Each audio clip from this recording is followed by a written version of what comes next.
तमाम तारीफ़ें उस क्रिएटर के लिए जिसने इस यूनिवर्स को एक मकसद के तहत पैदा किया है। रिस्पेक्टेड जनाब जावेद अख्तर साहब, मिस्टर सौरभ द्विवेदी और respected audience, thank you all for being here today. आज की डिबेट में चूंकि हम बात करने वाले हैं डज गॉड एग्जिस्ट के टॉपिक पर, तो ये एक ऐसा टॉपिक है जिसके मुताल्लिक कोई भी डिसीजन लेने के लिए अलग अलग स्टैंडर्ड्स हो सकते हैं। लिहाजा डिबेट के शुरू में यह जरूरी है कि हम ये जान लें कि आज के इस टॉपिक में कौन सा स्टैंडर्ड सही होगा और कौन सा गलत होगा। सबसे पहला स्टैंडर्ड जिसे मैं समझता हूं कि हमारे रिस्पेक्टेड जनाब जावेद अख्तर साहब बड़ी तेजी के साथ उसकी तरफ लपकेंगे, वो है साइंस। जबकि साइंस दर हकीकत खुदा के एग्जिस्टेंस को डायरेक्टली साबित करने या उसके एग्जिस्टेंस को डिनाई करने के लिए स्टैंडर्ड नहीं बन सकती। और उसकी वजह क्या है, ये मैं नहीं कह रहा, ये वो लोग कह रहे हैं जो साइंस के एक्सपर्ट्स हैं।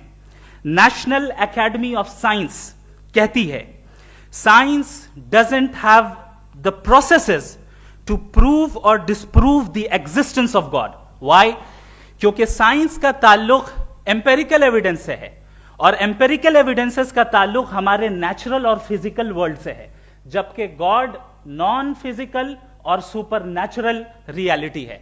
लिहाजा नॉन फिजिकल रियलिटी को आप उस टूल के साथ नहीं चेक कर सकते जिसका काम फिजिकल रियलिटी को तलाश करना है।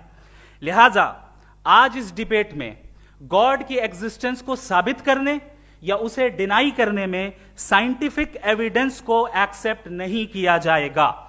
दूसरा स्टैंडर्ड हो सकता है रेविलेशन, कि रेविलेशन के जरिए हम यह साबित करें कि गॉड एग्जिस्ट करता है या नहीं। लेकिन यह स्टैंडर्ड भी आज इररेलेवेंट है। क्यों? क्योंकि रेविलेशन मेरे नजदीक सोर्स ऑफ नॉलेज है, वैलिड सोर्स ऑफ नॉलेज है, लेकिन हमारे जावेद अख्तर साहब के नजदीक ये वैलिड सोर्स ऑफ नॉलेज नहीं है।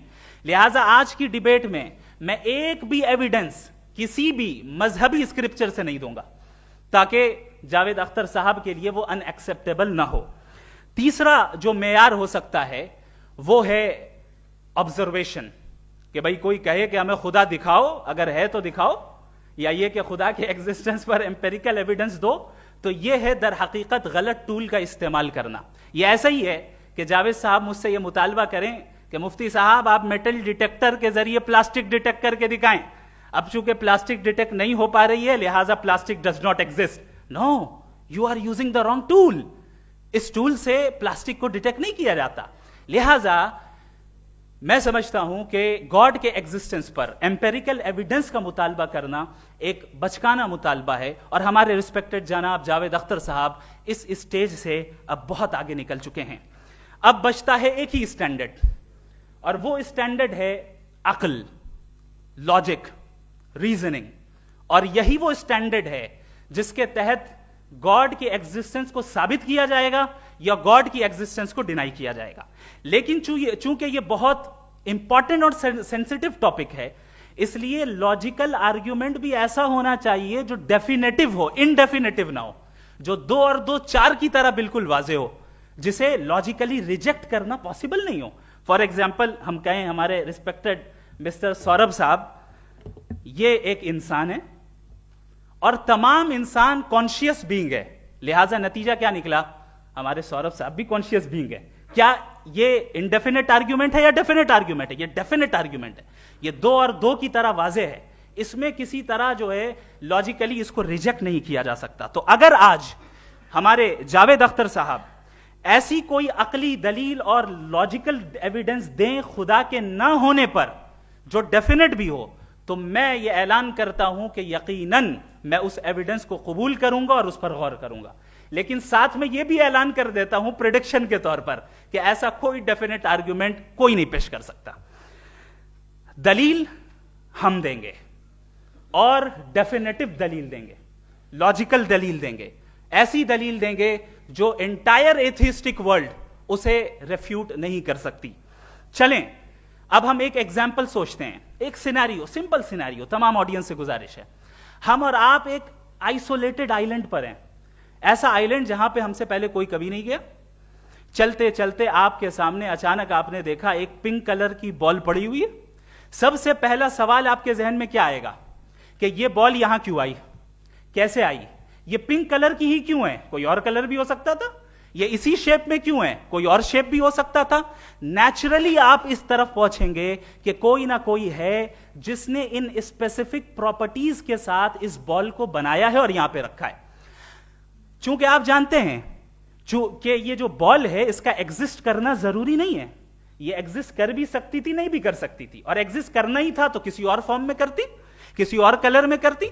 अब आप इस बॉल को एक्सपैंड करते चले जाएं, एक्सपैंड करते चले जाएं, एक्सपैंड करते चले जाएं, यहां तक कि ये बॉल यूनिवर्स के साइज की हो जाए। बताइए कि क्या साइज के बढ़ जाने से सवाल बदल जाएगा? हरगिज नहीं बदलेगा। अभी भी सवाल रहेगा, ये यूनिवर्स कहां से आया, इन स्पेसिफिक प्रॉपर्टीज के साथ कहां से आया, क्यों आया, किसने बनाया, यह सवाल उस वक्त भी वैलिड रहेगा। लेकिन यह सवाल अगर हम जनाब जावेद अख्तर साहब से करें तो चूंकि इनका वर्ल्ड व्यू एथिस्टिक है, और सिर्फ इनका नहीं, मतलब जितने भी एथिस्ट हैं और एथिस्टिक वर्ल्ड व्यू को रखने वाले से अगर आप ये सवाल करें कि ये यूनिवर्स कहां से आया, तो इनका जवाब या तो आर्ग्यूमेंट फ्रॉम इग्नोरेंस होगा या डॉगमेटिक होगा। या तो ये कहेंगे कि मुझे नहीं पता कि ये कहां से आया, लिहाजा गॉड डज नॉट एग्जिस्ट, ये आर्ग्यूमेंट फ्रॉम इग्नोरेंस है, या ये कहेंगे कि ये यूनिवर्स खुद ब खुद बन गया। इसका मतलब ये है कि उस बॉल को भी खुद ब खुद बन जाना चाहिए, लेकिन बॉल के ताल्लुक से ये एक्सप्लेनेशन एक्सेप्ट नहीं की जाएगी कि ये खुद ब खुद बन गई, लेकिन यूनिवर्स के ताल्लुक से कर दिया जाएगा। इसे हम दूसरे अल्फाज में डॉगमा भी कह सकते हैं।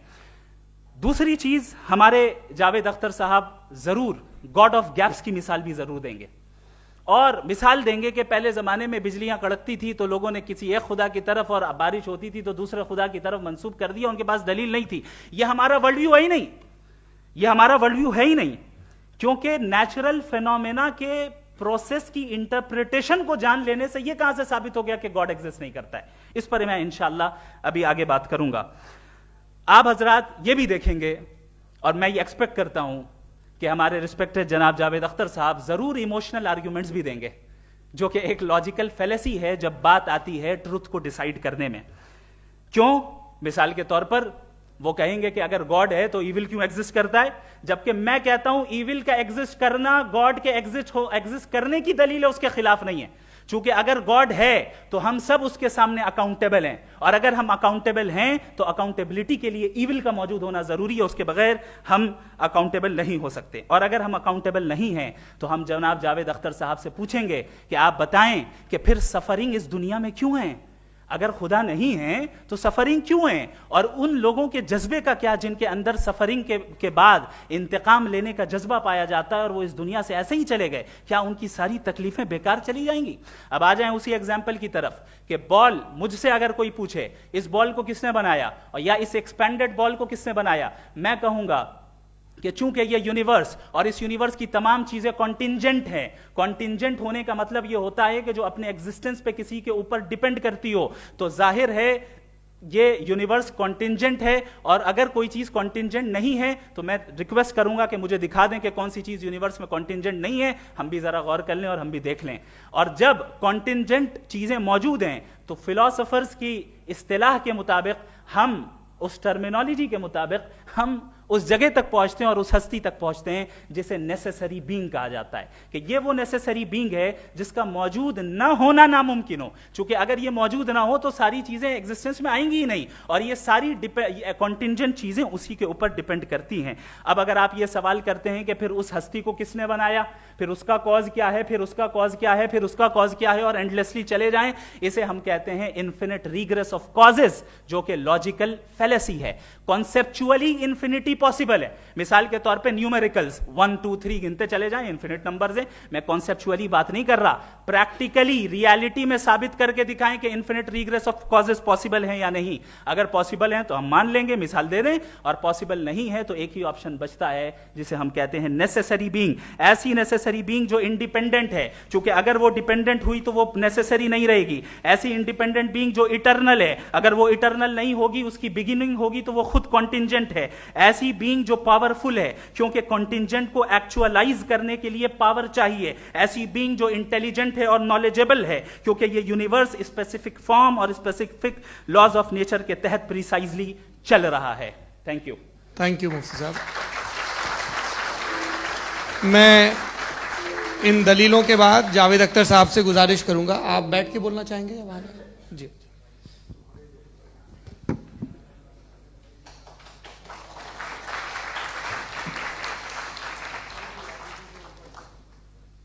पहले तो मैं मुफ्ती साहब को एक अच्छी खबर देना चाहूँगा कि मेरी नॉलेज साइंस के बारे में बड़ी मामूली है, तो आप फिक्र ना करें उसकी, लेकिन कुछ कॉमन सेंस है मुझ में।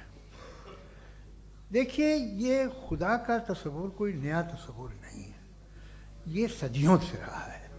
ये कुछ रिलीजन 3000 साल पुराने होंगे, 4000 साल पुराने होंगे, लेकिन इंसान कोई 10,000 12,000 साल से एग्जिस्ट करता है होमोसेपियन की शक्ल में, और हमेशा कुछ ना कुछ मजहब रहे। ये मजहब जाहिलों के नहीं थे, ये मजहब एक ऐसी ग्रीक सोसाइटी के थे जहाँ बड़े बड़े फिलोसफर्स पैदा हुए। ये मजहब इजिप्शियंस के थे जिन्होंने पिरामिड्स बनाए थे। ये रोमन्स के थे कि जिनका आर्किटेक्चर और सेनेट यानी पहली बुनियाद डेमोक्रेसी की, लिमिटेड थी मगर डेमोक्रेसी थी, ये उन लोगों ने किए थे। तो इनका जो जुपिटर था, रा था, ज़्यूस था, उन्हें उस पर इतना ही एतमाद था जितना आज किसी मजहबी आदमी को अपने खुदा पे होगा। क्रिश्चियनिटी आने से पहले यूरोप में एक मजहब था जर्मेनिक रिलीजन। उसका एक खुदा था, उसकी एक बीवी थी, उसके 2 बेटे थे, एक बेटी थी। फिर जर्मनी में जब यूरोप में क्रिश्चियनिटी आई तो वो खुदा, उसकी बीवी और पूरे ख़ानदान चला गया। तो हमने, अगर हम हिस्ट्री देखें तो खुदा जो हैं वो ज़्यादातर फ़नी हैं, वो हमेशा रहे नहीं। और वो जो लोग इन्हें मानते थे उनको आप कहें वो तो जाहिल थे, उन्हें तो कुछ पता ही नहीं था, ऐसा नहीं है। वो अपने वक्त में बड़े काबिल लोग थे और अपने वक्त में उन्होंने बड़े बड़े काम किए हैं, फिलोसफर्स थे, साइंटिस्ट थे, लेकिन उनका मजहब कहाँ गया, उनके खुदा कहाँ गए? आज जो खुदा हैं दुनिया में लोग उन्हें मानते हैं। आपको क्या मालूम कि कितने बरसों के बाद क्या होने वाला है? हम यूरोप में देखते हैं तो चर्च खाली हैं। तो वक्त के साथ चीज़ें बदलती हैं। जहाँ तक इसका ताल्लुक है मजहबों का, हर मजहब आपसे एक चीज़ मांगता है, फेथ। ये फेथ क्या चीज़ होती है? What is the difference between faith and belief? ये तो बहुत ही अहमखाना बात होगी कि कोई आदमी कहे साहब अगर खुदा है तो मुझे दिखाइए। ये तो जाहिलाना बात हुई। मैंने तो नॉर्थ पोल नहीं देखा है, मगर मैं मानता हूँ कि नॉर्थ पोल है। मैं क्यों मानता हूँ? इसलिए कि अगर ये दुनिया राउंड है तो उसका कोई टॉप होगा। कुछ लोग हैं जो वहाँ गए भी हैं, कॉमन सेंस कहता है कि ऐसा होगा, सबूत है, गवाह है, रीज़न है। तो ये मेरा फेथ नहीं है। तो फेथ में और बिलीफ में डिफरेंस क्या है? जो मजहब मांगता है आपसे, हर मजहब फेथ मांगता है। फेथ का मतलब ये है कि ना कोई गवाह हो, ना कोई सबूत हो, ना कोई रैशनल हो, ना कोई लॉजिक हो, ना कोई प्रूफ हो, मगर तुम एक बात को मानो। ये है फेथ। वरना बिलीफ होता। अगर इसमें कुछ भी सबूत होते, गवाह होते, तो फिर इसे आप बिलीफ कहते। जैसे मेरा बिलीफ है कि नॉर्थ पोल है, मेरा फेथ थोड़ी है। फेथ इन तमाम शर्तों को रद्द करता है। तो फिर स्टुपिडिटी क्या है? अगर मैं एक बात ऐसी मानूं जिसकी ना कोई लॉजिक है, ना कोई रैशनल है, ना कोई प्रूफ है, ना कोई गवाह है, ना कोई सबूत है, और मैं उसे मानूं, तो ये स्टुपिडिटी हुई। इसे ही भाई कल को मैं यकीन कर लूं कि एलॉन मस्क जो है मेरा भाई है, तो मुझे इंतहाई खुशी होगी, सुकून भी बहुत मिलेगा मुझे। लेकिन और कहे भाई क्यों मानते हो, क्या सबूत है? भाई वो तो अमेरिकन है और तुम तो इंडियन हो, वो तो नस्ल अलग है, तुम्हें कभी मिले भी नहीं। साहब देखिए, मेरा फेथ है, इस पर बात न किया। फेथ का मतलब ही यह है कि आप प्रूव नहीं कर सकते। अगर आप प्रूव कर सकते हो तो फेथ की जरूरत ही नहीं, फिर तो आप बात करेंगे, आप कितनी बहस कर लीजिए। अल्टीमेटली दुनिया का हर मजहब फेथ पे टिका है, और फेथ का मतलब है एक ऐसा यकीन जिसका कोई सबूत, कोई गवाह, कोई रैशनल नहीं। अब आप ये कहें, क्या आप ये क्यों कह रहे हैं कि साहब ये कायनात किसने बनाई? कमाल ये है कि आपने बताया कि एक आइलैंड पर गए और एक बॉल देखी। आपने ये नहीं कहा कि आइलैंड किसने बनाया, आपको सिर्फ बॉल पे हैरत हुई। हमने आइलैंड पे हमने हैरत नहीं की, होते हैं आइलैंड। इसी तरह ये आइलैंड है, सितारे, ये गैलेक्सीज, ये सब आइलैंड हैं, खला में। हम उन्हें टेकन फॉर ग्रांटेड लेते हैं, हम पूछते नहीं किसने बनाए। आपने जजीरे के बारे में भी नहीं पूछा है। मेरी पैदाइश कैसे हुई? क्या मैं प्लान पैदा हुआ था? I was plan to be born, या एक लकी स्पर्म था जो किसी एक से चिपक गया? मेरी पैदाइश रैंडम। और इंसाफ जिसे आप कहते हैं, इंसाफ का तो नेचर से कोई वास्ता ही नहीं। जो आप कहते हैं कि एक दिन इंसाफ मिलेगा, इंसाफ is a human concept, nature में कोई इंसाफ नहीं। अगर शेर हिरन को खा जाता है तो उसे कोई सजा नहीं मिलती। अगर एक आंधी आती है और हरे भरे पेड़ों को उखाड़ के फेंक देती है तो आंधियों की जेल नहीं होती है। नेचर में इंसाफ नहीं, इसलिए मुझे नेचर को इंसाफ की जरूरत भी नहीं। नेचर तमाम एक है। अब हम कहें कि साहब ये देखिए जो मैंने खाना खाया था, ये मेरी आंख तो नहीं यूं कर दिया उसे, तो इसे सजा मिलनी नहीं, वो सिस्टम है, ऐसे ही चल रहा है। नेचर बगैर इंसाफ के है। इंसाफ इज अ ह्यूमन कॉन्सेप्ट। तो जो आपसे कहता है कि मैं तुम्हें इंसाफ दूंगा, वो इंसानी जहन की पैदावार है। ये नेचुरल है ही नहीं, ये आसमानी है ही नहीं। नेचर का तसव्वुर, इंसाफ का तसव्वुर। भाई आप साथ मिलते हैं, अब आप लेफ्ट हैंड ड्राइव कर लें, ये क्या है? तमाम सच, तमाम नेकी, तमाम शराफत लेफ्ट हैंड ड्राइव है। वरना क्या होगा, या तो आप क्रॉस कर देंगे, आपका एक्सीडेंट हो जाएगा, या आप किसी को मार देंगे, या ट्रैफिक जैम हो जाएगा। झूठ, बेईमानी, रिश्वतखोरी, ये तमाम जो है driving on the wrong side है। इसके ऊपर कुछ नहीं। ये तो हमने बनाया, जैसे हमने लेफ्ट हैंड ड्राइव बनाई है। ये कॉन्सेप्ट ऑफ इंसाफ जो है ये हमारा है, इसका नेचर से कोई वास्ता नहीं। शेर खा जाता है हिरन को, उसे जेल होती है क्या? कुछ भी नहीं, है ही नहीं। तो ये जो दुनिया के रिलीजन प्रॉमिस करते हैं आपसे इंसाफ, इसी से मालूम होता है कि ये मैन मेड है। ये तसव्वुर कहीं और का है ही नहीं। जो नेचर है, कुछ लोग कहते हैं नेचर ही खुदा है, तो नेचर में तो इंसाफ नहीं कहीं। और आप वादा कर रहे हैं कि तुम्हें मरने के बाद इंसाफ मिलेगा। मुझे अगर मिलेगा तो मैं बहुत खुश होऊंगा, लेकिन मैं यकीन नहीं कर पाता हूं, इसलिए कि मैं फेथ नहीं पैदा कर सकता। The very fact that religions demand faith, इसका मतलब है कि उनके पास जस्टिफिकेशन नहीं है। अच्छा था, फिर रिलीजन अगर मॉडरेशन में है, कोई सभी नहीं, वो आप में कुछ खूबियां भी पैदा करता होगा। देखिए उससे ये फायदा है, वो फायदा है। अल्कोहल जो है वो ज़्यादातर दवाओं में यूज होती है, और एक सर्वे किया गया था अमेरिका में कि लॉन्जिटिविटी किन लोगों की है। तो एक तरफ वो लोग थे जो शराब पीते ही नहीं थे, और एक तरफ वो थे जो एक बोतल शराब रोज पीते थे। सबसे ज़्यादा लंबी उम्र की है जो 2 पैग नाप के शराब पीते और खाना खाते हैं। मगर हम शराब को बुरा समझते हैं, मैं भी बुरा समझता हूँ। क्यों? ऐसा होता नहीं। कुछ चीज़ों में आदत होती है जो बढ़ती है। आज तक में एक आदमी दूध पीता है, आप 10 साल बाद भी मिलेंगे तो एक ही गिलास पीता होगा। ऐसा नहीं होता, सुबह से दूध पीता रहता है। मिल्कोहलिक मैंने नहीं देखे, अल्कोहलिक होते हैं। ये टेंडेंसी है मजहब की कि वो बढ़ता है, जैसे कैंसर बढ़ता है, जैसे शराब बढ़ती है। कुछ लोग होंगे जो उसे सही तरह से यूज करते हैं। मुझे यकीन है कि हमारे मुफ्ती साहब भी उनमें से एक, इनसे बहुत खुशी हुई मुझे इनसे मिलकर। लेकिन कितने लोग हैं कि आज आप देखते हैं दुनिया में जो तबाहियां हैं, इनमें कितना हाथ है उन लोगों का जो बिलीवर कहते था मजहब ये नहीं कहता, ना कहता होगा, मगर जब ये मजहब पीते हैं तो ऐसे बिहेव करते हैं।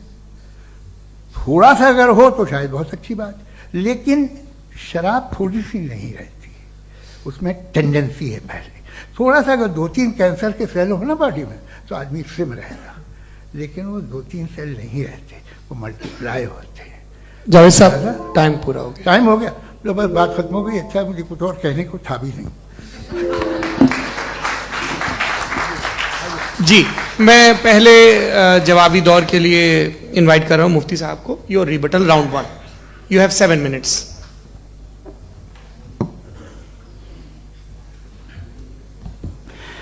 Thank you very much Javed साहब, आपकी बात को सुनकर बड़े महजूज हुए हम लोग। महजूज, do you understand?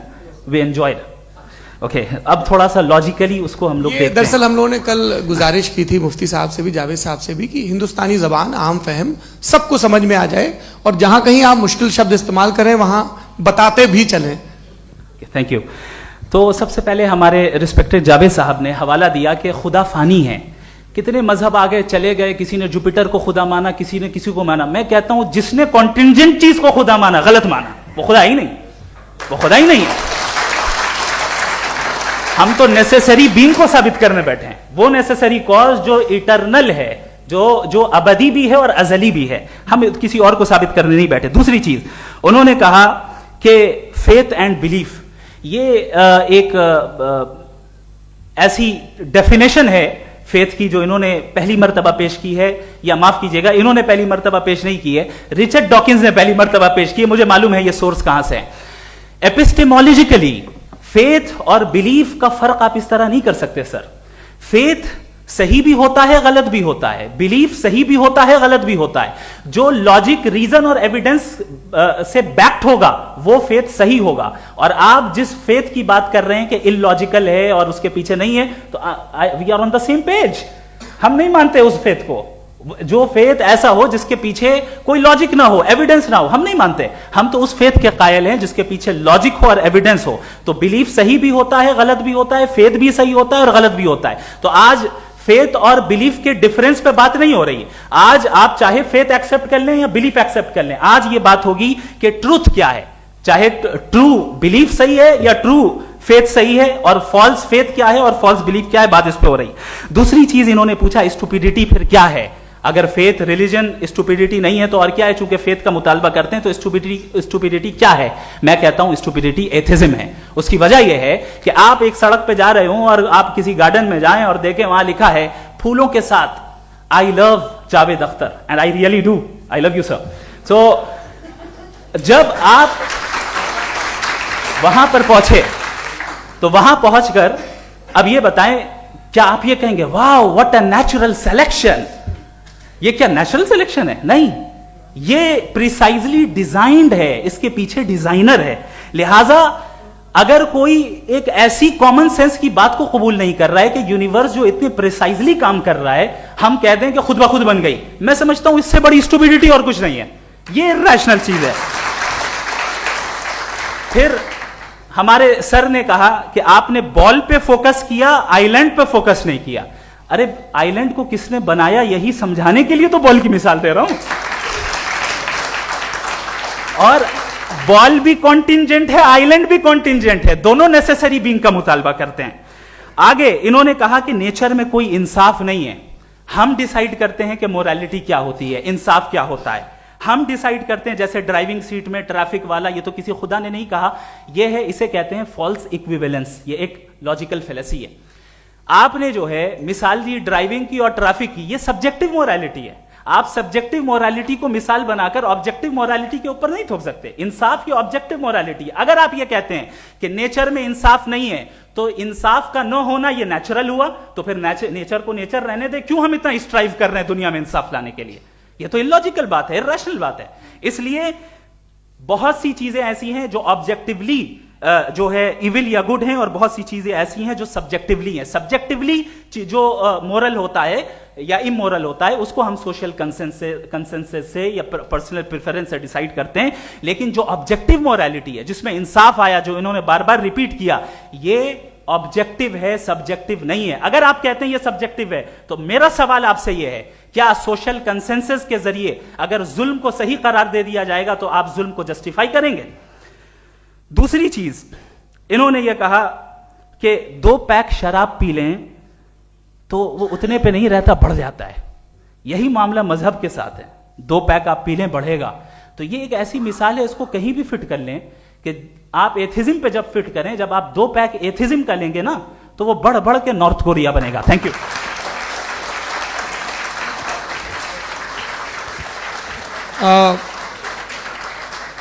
First round के रिबटल के लिए मैं जावेद साहब को इनवाइट कर रहा हूं। आपके पास 7 मिनट का वक्त है, रीसेट कर दीजिएगा प्लीज। मुझे इस बात की खुशी है कि मुफ्ती साहब ने भी मान लिया कि नेचर में कोई इंसाफ नहीं है। तो कोई भी चीज़ जो इंसान ने नहीं बनाई है उसमें इंसाफ नहीं होता है। एक बात मैं आपसे अर्ज करूं, जरा पता लगा लीजिएगा, ये जो आप बाग में जाते हैं बेहद खूबसूरत फूल देखते हैं ना, इनमें से कोई नेचुरल नहीं है। ये सारे फूल क्रॉस करके बनाए गए हैं। जो जंगल में फूल होते हैं नहायत मामूली होते हैं, ये फूल इंसानों ने बनाए हैं। जो आप बाग में देख के वाह वाह कहते हैं, ये इंसानों के बनाए हुए हैं। डिफरेंट फूलों को क्रॉस करके, डेवलप करके, फिर क्रॉस करके इस तरह से बनाए गए। नेचुरल फ्लावर नहीं। किसी जंगल वीरान में जाके आप गुलाब के फूल नहीं देखेंगे। ये सब बनाए हुए इंसान ने, बहुत से काम इंसान ने किए हैं।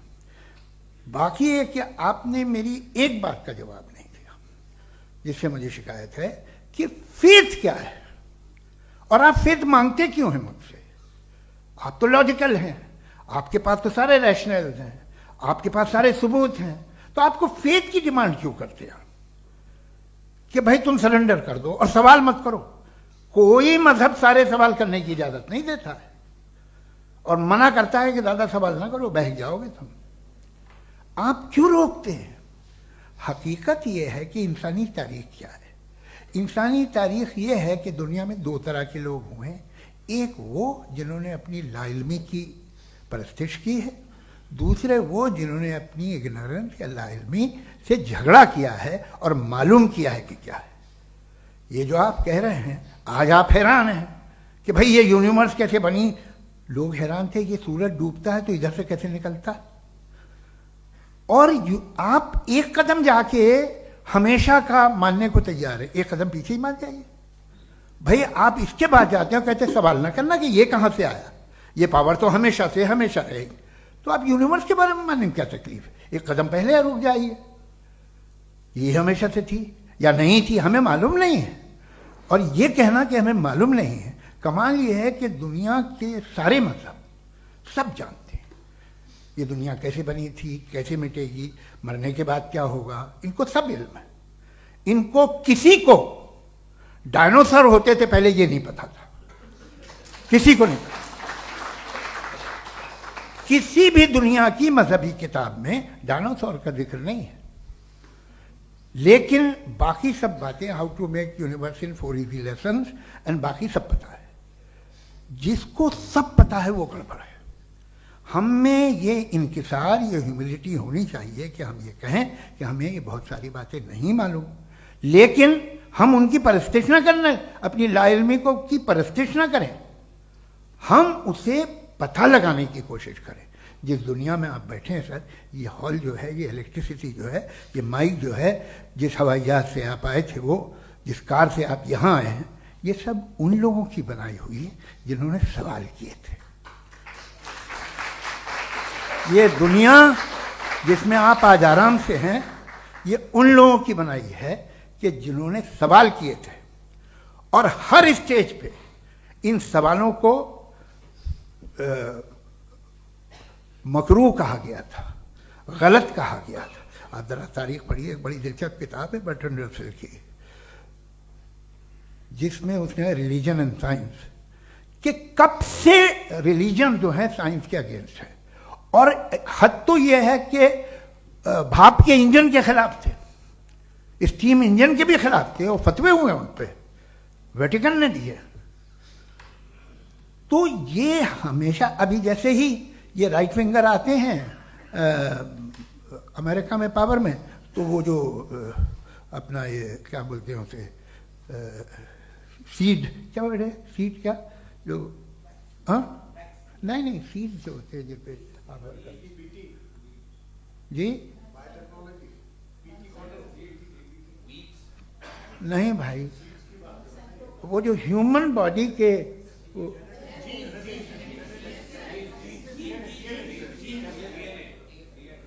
उस पर रिसर्च बंद हो जाती है, रिपब्लिकन नहीं करने देते। अरे भाई इतना डर क्या है तुम्हें? एक जमाने में बहुत नाराज थे ये सारे मजहबी लोग कि ये इंसान तो इंसान बनाने की कोशिश कर रहा है। आपको क्या तकलीफ भाई, बना ले तो बना लेने दो, ये खौफ क्या है?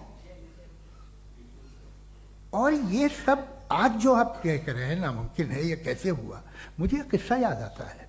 जब मैं छठी क्लास में था तो मैं मैथमेटिक्स में बहुत वीक था, तो एक टीचर रख दिया गया, उसने 1 2 3 4 5 6 7 को सिखा दिया मुझे। वो दिन मैं भूल नहीं सकता हूँ मुफ्ती साहब, जिस दिन उसने ये बताया कि 1/2 क्या होता है और 3/4 क्या होता है, मुझे ऐसा लगा कि मेरा सर बीच से फट जाएगा। ये आदमी कह रहा है कि जो दीवार के अंदर जाओ वॉक करते हुए। आज हंसता हूं मैं इस बात पे। तो आज जो बातें आपके जहन से बिल्कुल परे हैं और आप हैरान होते हो उन्हें देख के, एक वक्त आएगा कि मामूली लगेंगे। और हुआ है, आपकी इंसानी तारीख ही है। इतनी जल्दी सारे फैसले आप मत कर लीजिए, थोड़ा ये ह्यूमिलिटी रखिए कि भाई ये हमें नहीं मालूम। ये कहने में क्या आ रहा है? ये यूनिवर्स कहाँ तक फैली, ये कब से है और कब तक रहेगी, हमें नहीं मालूम। आपने फैसला कर लिया कब बनी।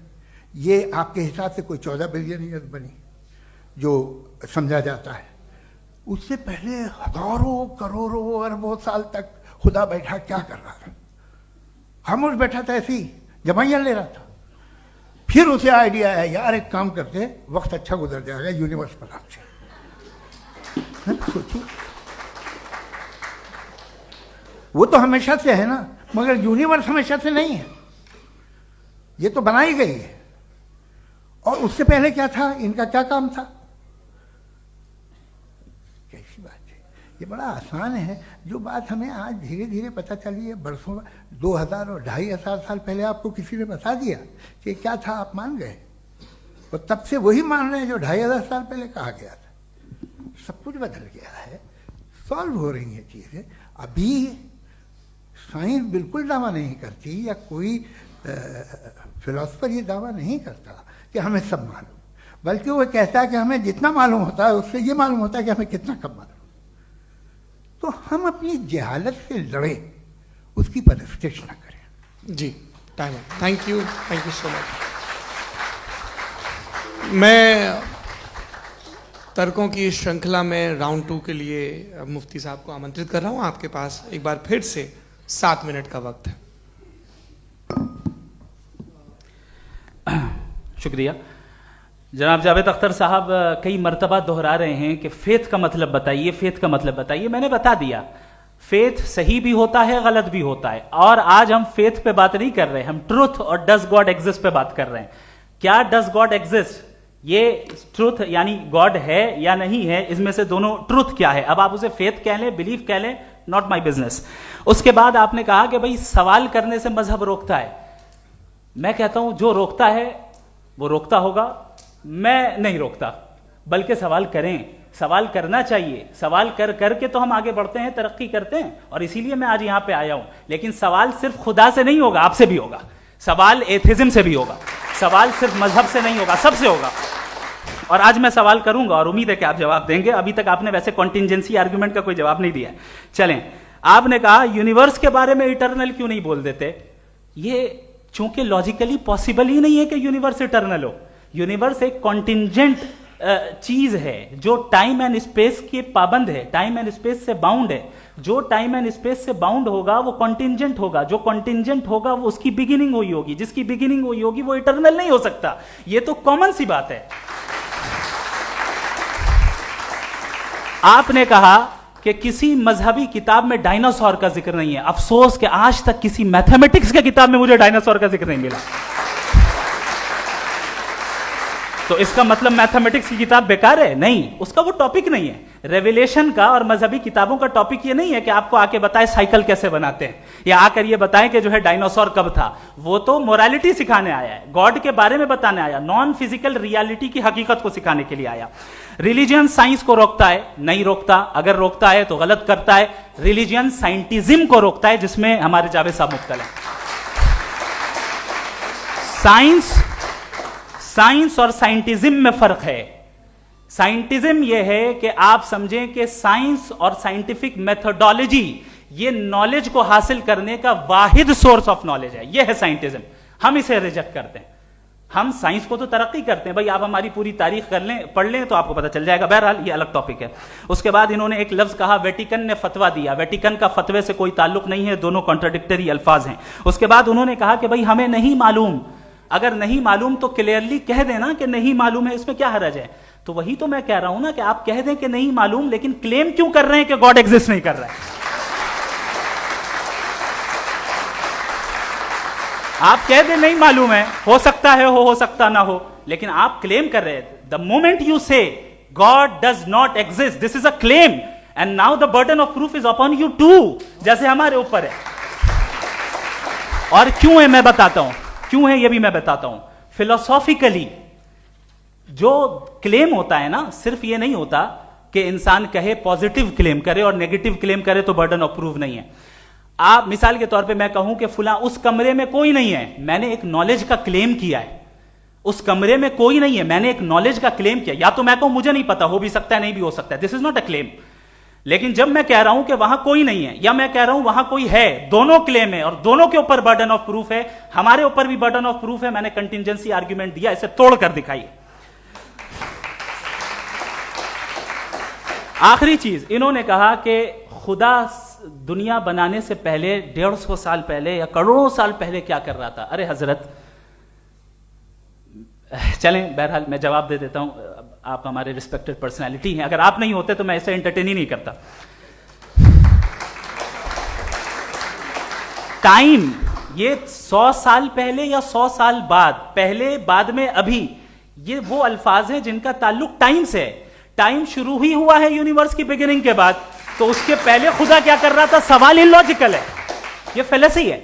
यानी आप ये कह रहे हैं कि यूनिवर्स के बनने से पहले खुदा क्या कर रहा था? टाइम के बनने से पहले, पहले का ताल्लुक टाइम से, टाइम उस वक्त था ही नहीं, तो ये सवाल ही इनवैलिड है खुदा के ताल्लुक से।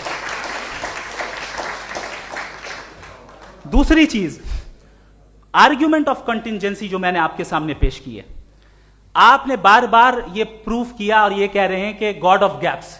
देखिए, पहले नहीं मालूम था, साइंस ने कर दिया। सिंपल्स की मिसाल से मैं समझा देता हूं। जिस गैप्स की आप बात कर रहे हैं ना, साइंस उन गैप्स को जिन चीज के जरिए भी प्रूव करेगा वो कॉन्टिजेंट ही होगा। अब चाहे वो फोर्स हो, मैटर हो या एनर्जी हो।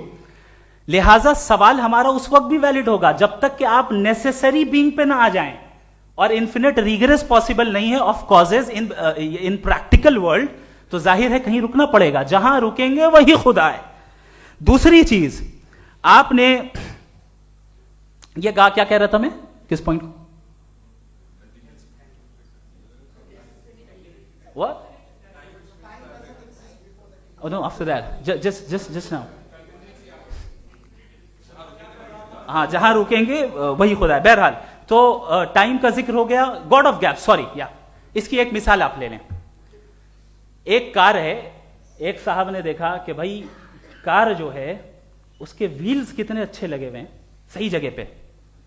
स्टीयरिंग जो है कितने अच्छे जगह पे लगी हुई है, और सीट्स कितने वेल डिजाइंड है, कितनी प्रिसाइजली ये कार काम कर रही है। तो जरूर कोई ना कोई इसे क्रिएट किया है, किसी ने क्रिएट किया है। अब जावेद साहब आए और कहे, अरे जनाब बोनेट खोलिए, इसमें इंजन है, इंजन इस कार को चला रहा है, hence prove no one has created the car. This is illogical, this is irrational.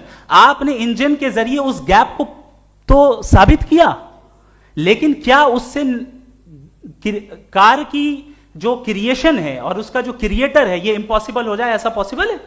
उसका सवाल खत्म हो जाए? ऐसा पॉसिबल है? नहीं। आपने गैप्स को फिल करके, कॉन्टिंजेंट चीजों से गैप्स को फिल करके हमारे ऑब्जर्वेशन को और ब्रॉड कर दिया।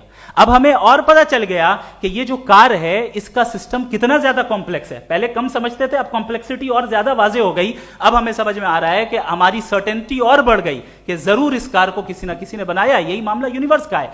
साइंस हमेशा फिजिकल वर्ल्ड की चीजों को ही फिल करती जाएगी और फिजिकल चीजों से ही करती जाएगी, चूंकि एम्पेरिकल एविडेंस का ताल्लुक फिजिकल वर्ल्ड से है। आप साइंस के जरिए मेटाफिजिकल रियलिटी को कभी साबित नहीं कर सकते। ये रॉन्ग टूल का इस्तेमाल करना है। ये वही काम है कि आप मेटल डिटेक्टर से प्लास्टिक डिटेक्टर करने चलें, जो कि जाहिर है सही नहीं है। Thank you.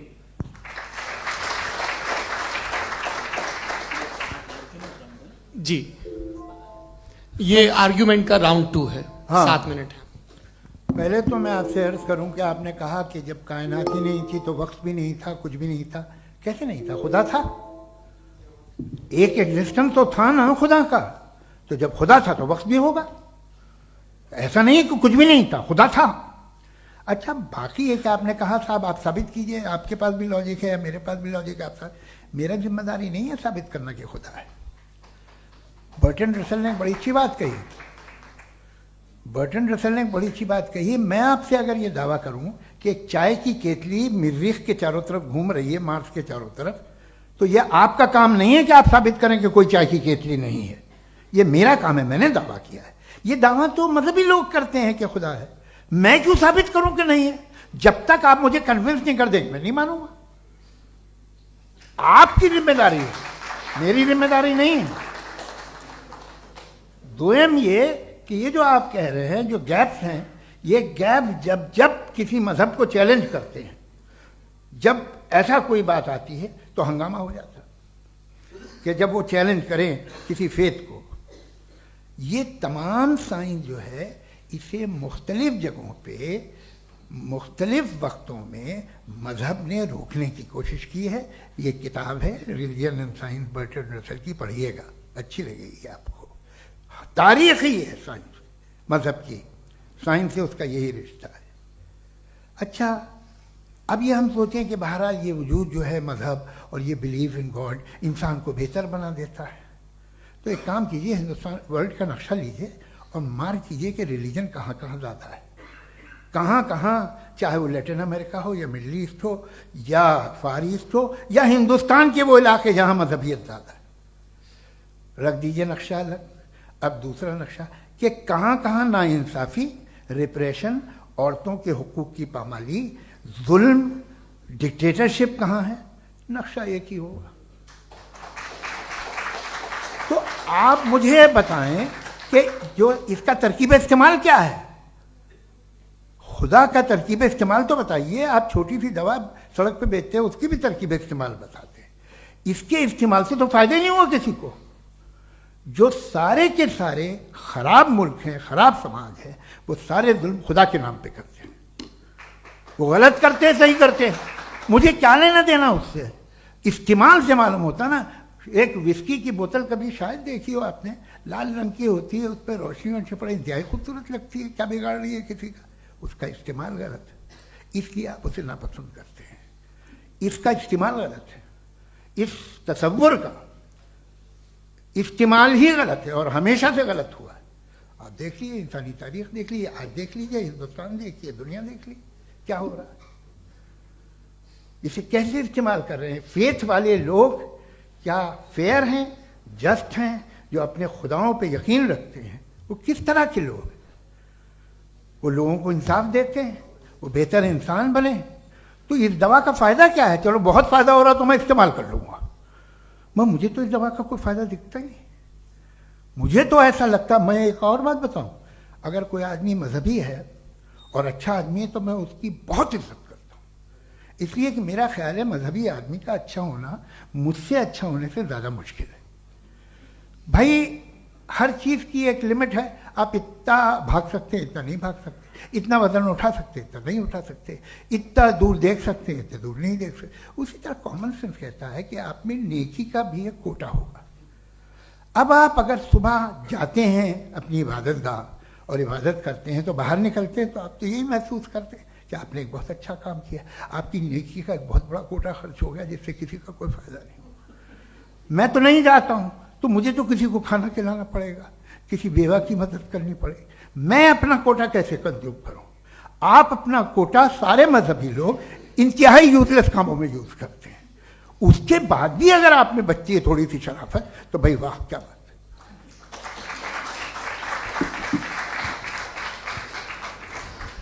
एक तो मुझे ये बात बहुत अच्छी लग रही है कि दोनों ही विद्वान समय को मानते हैं और बहुत समय से अपनी दलीलें और बाज दफा समय से पहले अपनी तकरीरें पूरी करके अपनी अपनी कुर्सी पर बैठ रहे हैं। ये इस आर्ग्यूमेंट का राउंड 2 पूरा हुआ। अब रिबटल का राउंड 2 है और उसके बाद क्रॉस एग्जामिनेशन होगा। नहीं, आपका आर्ग्यूमेंट हो गया सर। हमारे यहाँ स्कूल के सिलेबस में पंच परमेश्वर कहानी पढ़ाई जाती है, प्रेमचंद जी की लिखी हुई। आप निश्चिंत रहिए, आपके कोई राउंड में मिस नहीं होने दूंगा। रिबटल का राउंड 2, मुफ्ती शमाइल नदवी साहब।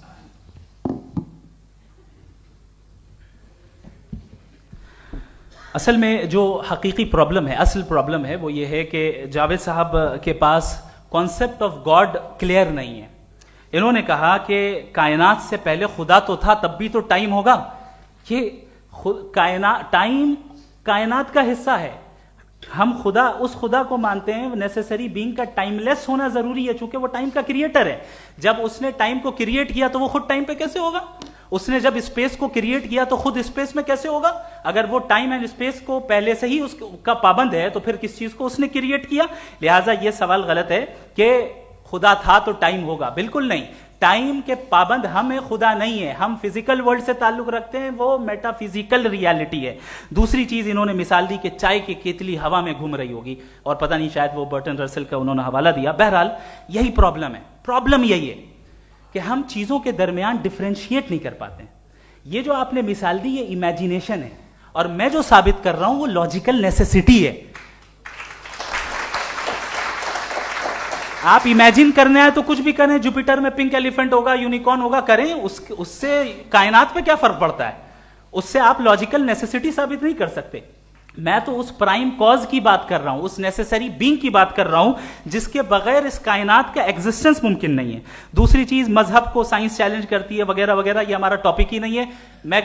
मैं इस पे बात करूंगा तो फिर मेरा वक्त चला जाएगा। मजहब के ऊपर चूंकि हमारी डिस्कशन नहीं है, साइंस को मजहब और बिलखुसूस मैं और हमारा वर्ल्ड व्यू कम से कम साइंस को पीछे नहीं करता है, साइंटिज्म की मजम्मत करता है। इसकी वजाहत मैंने पहले कर दी।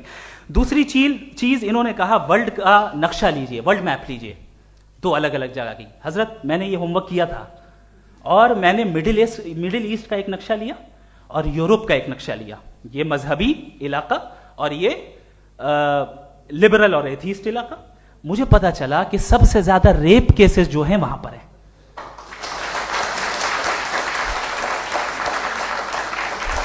मुझे ये पता चला यूएन की रिपोर्ट के मुताबिक, मैं ये अपने घर से नहीं लेके आ रहा, कि जो वर्किंग वुमेन है यूरोपियन कंट्रीज में, उसमें 81% वुमेन सेक्सुअल हैरेसमेंट का वर्क में शुमार हो रही है। ये मिडिल ईस्ट में नहीं हो रहा है, वो मजहबी लोग हैं इसलिए नहीं हो रहा है।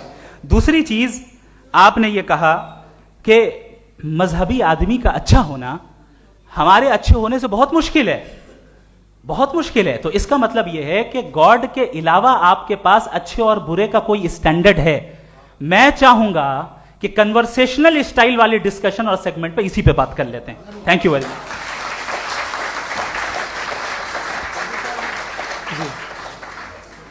ये रिबटल का राउंड 2 है। आपके पास 5 मिनट का वक्त है और इसके बाद क्रॉस एग्जामिनेशन शुरू करेंगे। आप चाहें तो जो इन्होंने सवाल पूछे उनके जवाब आप रिबटल में भी दे सकते हैं। जी जी, देखिए, पहले तो ये बात कि ये मिसाल गलत नहीं है, गलत है। इन्होंने पहले ही हमको डिसार्म कर दिया। कह लिया अकल से मामला सॉल्व नहीं हो सकता, लॉजिक से आप पहुंच नहीं सकते। ये एक मेटाफिजिकल चीज़ है। मेटाफिजिकल अजीब सा लफ्ज़ है, ठीक से किसी को माने नहीं मालूम इसके, तो ऐसा लगता है कुछ बड़ी चीज़ है। अरे भाई, क्या होता है मेटाफिजिकल, बताओ, खड़ी हो। ये एक लफ्ज़ है जो कहीं भी इस्तेमाल हो जाता है। जब आप एक बात कर रहे हैं और आप मुझसे बहस कर रहे हैं तो मुझे मेटाफिजिकल मत बताइए, आप लॉजिकली मुझे प्रूफ किए। और अगर लॉजिकली आप नहीं बात करते साहब ये मेटाफिजिकल है, तो फिर हम आप बात क्या कर रहे हैं? मेरा आपका किस ज़बान में कॉन्वर्सेशन होगा? और ये कहना कि वक्त पहले नहीं था तो फिर क्यों कहते हैं ये हमेशा से और हमेशा रहेगा? हमेशा वक्त है, तो आप कैसे कहते हैं वो हमेशा से है और हमेशा रहेगा? हमेशा का मतलब है कोई वक्त, अगर वक्त ही नहीं है तो हमेशा कैसे?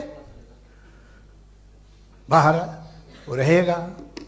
अब मैं ये देखता हूं, आपने कहा ना कि वहां रेप ज्यादा होते हैं, तो हम एक बात देखते हैं कि ये दुनिया जिस पे वो कादर मुतलक है, जिसकी मर्जी के बगैर पत्ता भी नहीं हिलता, ओमनीपोटेंट है, ये दुनिया चल कैसे रही है?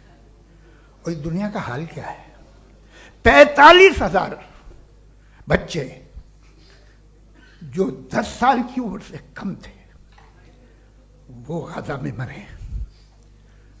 भूख से काला हांडी में बच्चे मरते हैं और डिप्थेरिया से मरते हैं।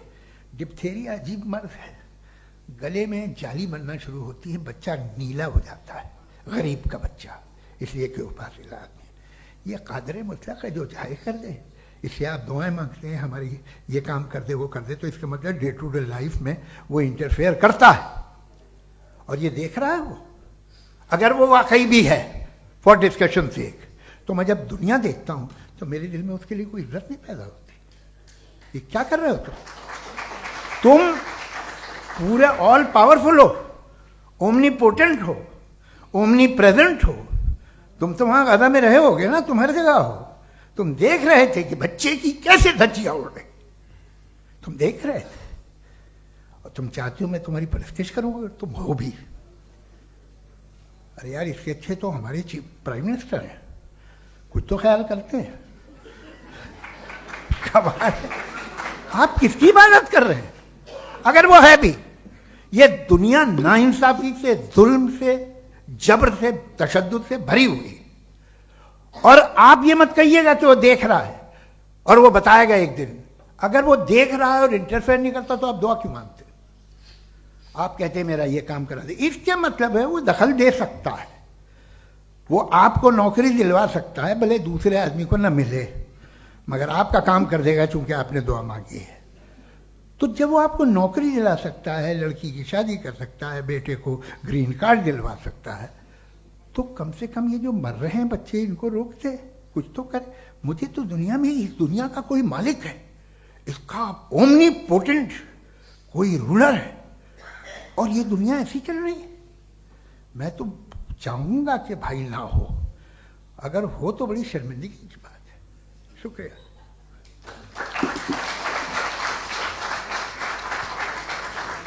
देवियों और सज्जनों, इस बहस के 2 राउंड और 2 रिबटल पूरे हो चुके हैं। अब सबसे जरूरी और सबसे मुश्किल राउंड शुरू हो रहा है, क्रॉस एग्जामिनेशन का। अब इन विद्वानों की सज्जनता की एक परख भी होगी और वक्त हमने 16 मिनट का तय किया है। पहला सवाल आप पूछना चाहेंगे? जी बिल्कुल। पहले बोले भी आपके आप माइक ले लीजिएगा हाथ में, ये नीचे से ऑन जी। मैं बोलता हूँ, ये डायस हटा सकते हैं क्या हम थोड़ा क्विकली? डायस पीछे कर दीजिए बस थोड़ा सा, है, ताकि ये जो दाएं बाएं लोग बैठे हैं, इसे हटा ही दीजिए। अब हम वहां तो जाने वाले नहीं, आराम से आराम से, दोनों तरफ से हटा दीजिए।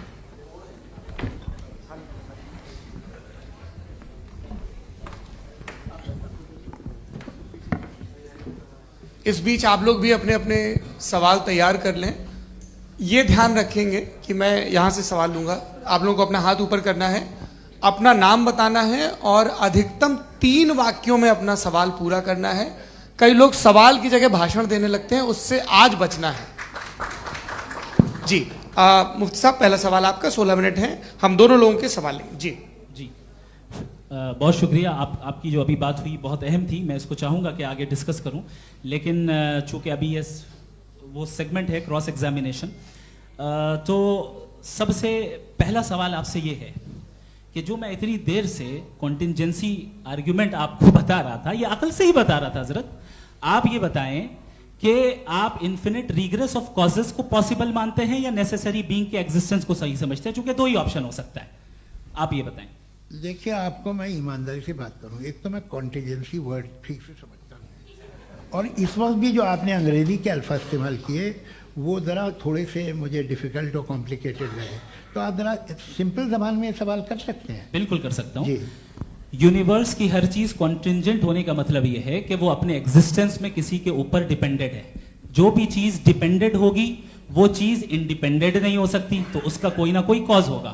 तो अब आप क्या समझते हैं कि ये इन्फिनिट रीग्रेस है, यानी कॉज पर कॉज, कॉज पर कॉज, कॉज पर कॉज, और कभी कोई यानी ये एंडलेसली चलता रहा? क्योंकि अगर ऐसा होगा तो हम तो एग्जिस्टेंस में आते ही नहीं। लॉजिकली ये मुत्तफक अलैह चीज है, मुत्तफक अलैह, अग्रीड अपॉन। इस पे हमने एग्री किया था कि मुश्किल शब्द आएगा तो अर्थ बताना पड़ेगा। तो इन्फिनिट रीग्रेस तो पॉसिबल नहीं है, तो कहीं ना कहीं आपको रुकना पड़ेगा ऐसे नेसेसरी बीइंग पर। नहीं, कोई ज़रूरत नहीं रुकने की। किसने कहा आप रुकना पड़ेगा? आप रुकते हैं खुदा पे, आप नहीं रुकते। आप कहते हैं वो हमेशा से, जब उस वक्त से है जब वक्त नहीं था। आप कहाँ रुकते हैं कि अब हुआ था वो? आप नहीं कहते। हम क्यों नहीं मान सकते कि यूनिवर्स जो है और बल्कि मल्टीवर्सेस जो है वो हमेशा से हैं, वो बनती है, बिगड़ती है। एक हमारे यहाँ एक चीज़ है ब्लैक होल, वो समेट लेता है वापस, फिर ब्लास्ट होता है, फिर फैल जाता है। और इसमें हमारी तो खैर कोई औकात ही नहीं है इंसान की। एक छोटे से जर्रे पे हम 50-60 साल की उम्र रखते हैं, जो करोड़ों अरबों साल की कायनात है उसमें, और पैदा भी नहायत ही बेहुदा वजह से हुए थे। तो इसमें है ये सोचना कि इसकी वजूहात और ये क्यों है, ये डिपेंडेंट है, ये हम देख रहे हैं। क्या मालूम, आप सोचिए कि ये जो फैल रही है कायनात, ये कहाँ फैल रही है, ये कहाँ जा रही है, और ये फैल क्यों रही है? अरे बना ली थी तुमने, रुको भैया, काफ़ी है। ये फैल क्यों रही है? ये और कौन सी कायनात जिसे मैं दूरबीन से देखता हूँ तो 2 बिलियन लाइट ईयर पे है, उससे मेरा कोई वास्ता ही नहीं है। 2 बिलियन ईयर यानी अगर मैं 80,000 माइल्स पर सेकेंड से चलूं तो 20 करोड़ साल में वहां पहुंच जाऊंगा। इसकी जरूरत क्या थी? ये दुनिया, ये कायनात तो इंसान अशरफुल मखलूकात के लिए बनाई गई ना। तो ये सब ये टर्म समझ में नहीं आया, इसमें कोई खास समझने वाली बात थी भी नहीं। ये जो अल्टीमेट कहा यह जाता है कि ये जो पूरी यूनिवर्स है, ये जो दुनिया है, ये इंसान के लिए बनाई गई। अच्छा, ये सब इंसान के लिए। क्यों साहब, सही है ना? बिल्कुल, लेकिन इसका ये मतलब नहीं कि किसी चीज के पीछे रीजन आपको नहीं पता तो रीजन नहीं है, इसे कहते हैं नहीं, मुझे नहीं पता, लेकिन मेरी जिम्मेदारी नहीं है। वो बिल्कुल सही कहा था उसने, बर्टन रसल ने। आपने उसे मजाक में टाल दिया कि भाई आप एक दावा कर रहे हैं, मैं क्यों कहूं कि ये गलत है दावा? आप प्रूफ कीजिए, मेरे पे जिम्मेदारी ही नहीं है, मैंने थोड़ी कहा है। आप प्रूफ कीजिए कि ये सही है। आप आर्ग्यूमेंट ऑफ कंटिजेंसी का जवाब ही नहीं दे सवाल रहे हैं। पूछना चाहेंगे? है? आप सवाल पूछना चाहेंगे मुफ्ती साहब से? क्योंकि ये क्रॉस एग्जामिनेशन का दौर है। आप जैसे पहले बोल रहे थे फेथ को लेके कुछ, मैं ये पूछना चाहूँगा कि खुदा ने जो भी रेवल्यूशन किए हैं, एक मज़हब के लिए बहुत से मज़हबों में किए हैं, अलग अलग रेवल्यूशन है। कहीं कुछ एक बातें हैं, कॉन्ट्रडिक्शन भी है आपस में, कहीं कुछ आप कर सकते हैं, कहीं कुछ नहीं कर सकते। ऐसा नहीं है कि सबकी कोड ऑफ मॉरल एक है। तो ये किस्सा क्या है? अब आप ये देखिए कि मुझे कभी कभी लगता है कि जो फुटबॉल फाइनल होता है, लाखों लोग होते हैं, फिर वो टीवी कवर कर, करोड़ों लोग, अगर उसमें खुदा की एक बूमिंग आवाज़ आ जाती, मैं गॉड हूँ, तो सारे लोग अभी सुन लेते और टीवी पे भी सुन लेते, किस्सा खत्म होता। ये इतनी राजदारी क्या है कि तुम सामने कुछ तो सबूत दे दो हमें सॉलिड। ये कह साहब ये यूनिवर्स कैसे बनी, इससे मसला क्या हल होगा? मैं पूछूंगा आपसे खुदा कैसे बना? क्यों नहीं पूछूंगा कैसे बना? बल्कि वो तो कायनात से कहीं ज़्यादा इंटेलिजेंट है, कायनात से कहीं ज़्यादा कॉम्प्लेक्स। जी वो हमेशा से है, आप कहेंगे मैं मान लूँगा।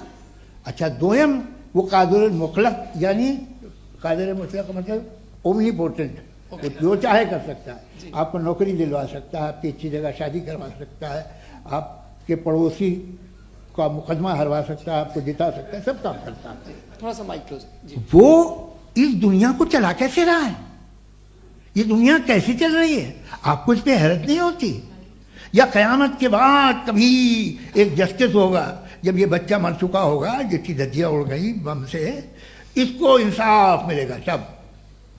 अच्छा, अब जवाब दूं? हाँ जी जी। मैं इसीलिए आप की तरफ सबसे पहले आपने रेवलेशन और स्क्रिप्चर्स की बात की, इस पे मैं बात कर सकता हूं लेकिन आज नहीं करूंगा चूंकि वक्त कम है, कभी और इस पे डिस्कस करेंगे। मैं तैयार हूं उस पे भी बात करने के लिए। ये क्योंकि अभी हमारा से topic- राउंड 2 की भूमिका तय हो रही है। Does God exist round 2? जी चूंकि आज गॉड के एग्जिस्टेंस पे बात है तो मैं उसी के रिलेटेड जो है आपके सवालात को एंटरटेन भी करूंगा और मैं भी पूछूंगा। आपने कहा कि आपने साबित ही नहीं किया, जबकि आर्ग्यूमेंट ऑफ कॉन्टिंजेंसी बुनियादी आर्ग्यूमेंट है। आप मुझे कॉन्टिजेंसी का मतलब बताइए, आपका मतलब क्या है कॉन्टिजेंसी? कॉन्टिंजेंसी का मतलब यह हुआ कि हर वो वजूद जो किसी भी चीज का पाबंद है, हर वो वजूद या हर वो चीज जो अपने एग्जिस्टेंस में किसी भी चीज के पाबंद है और उससे बाउंड है, उसको उसकी जरूरत है, उस पर डिपेंड करती है, तो जाहिर सी बात है कि उसका कोई ना कोई कॉज होता है। ये तो अक्ल की बात है। ये आप रीजनिंग की बात करते हैं, मैं वही कर रहा हूं। दूसरी चीज आपने ये बात कही कि इतने बिलियन लाइट ईयर्स दूर है, उसका मेरा क्या लेना देना। फिर मेरे ख्याल से आपको ये नहीं कहना चाहिए I think therefore I am an atheist. आपको सोचना चाहिए। सिर्फ आप एक लिमिटेड दायरे में रहकर नहीं सोचें, बल्कि बाहर निकलकर सोचें। आपने तीसरा सवाल किया, आपने 2-3 सवाल एक साथ किए। ऐसी बातें ना कीजिए, कुछ लोगों को इतराज हो जाएगा आप पे कि आप कुछ भी सोचिए।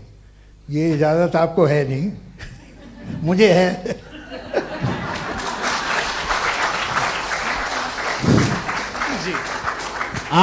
आपने प्रॉब्लम ऑफ इविल के ताल्लुक से सवाल किया और बार बार आप एक लफ्ज रिपीट कर रहे हैं कि ओमनीपोटेंट गॉड है, ऑल पावरफुल गॉड है।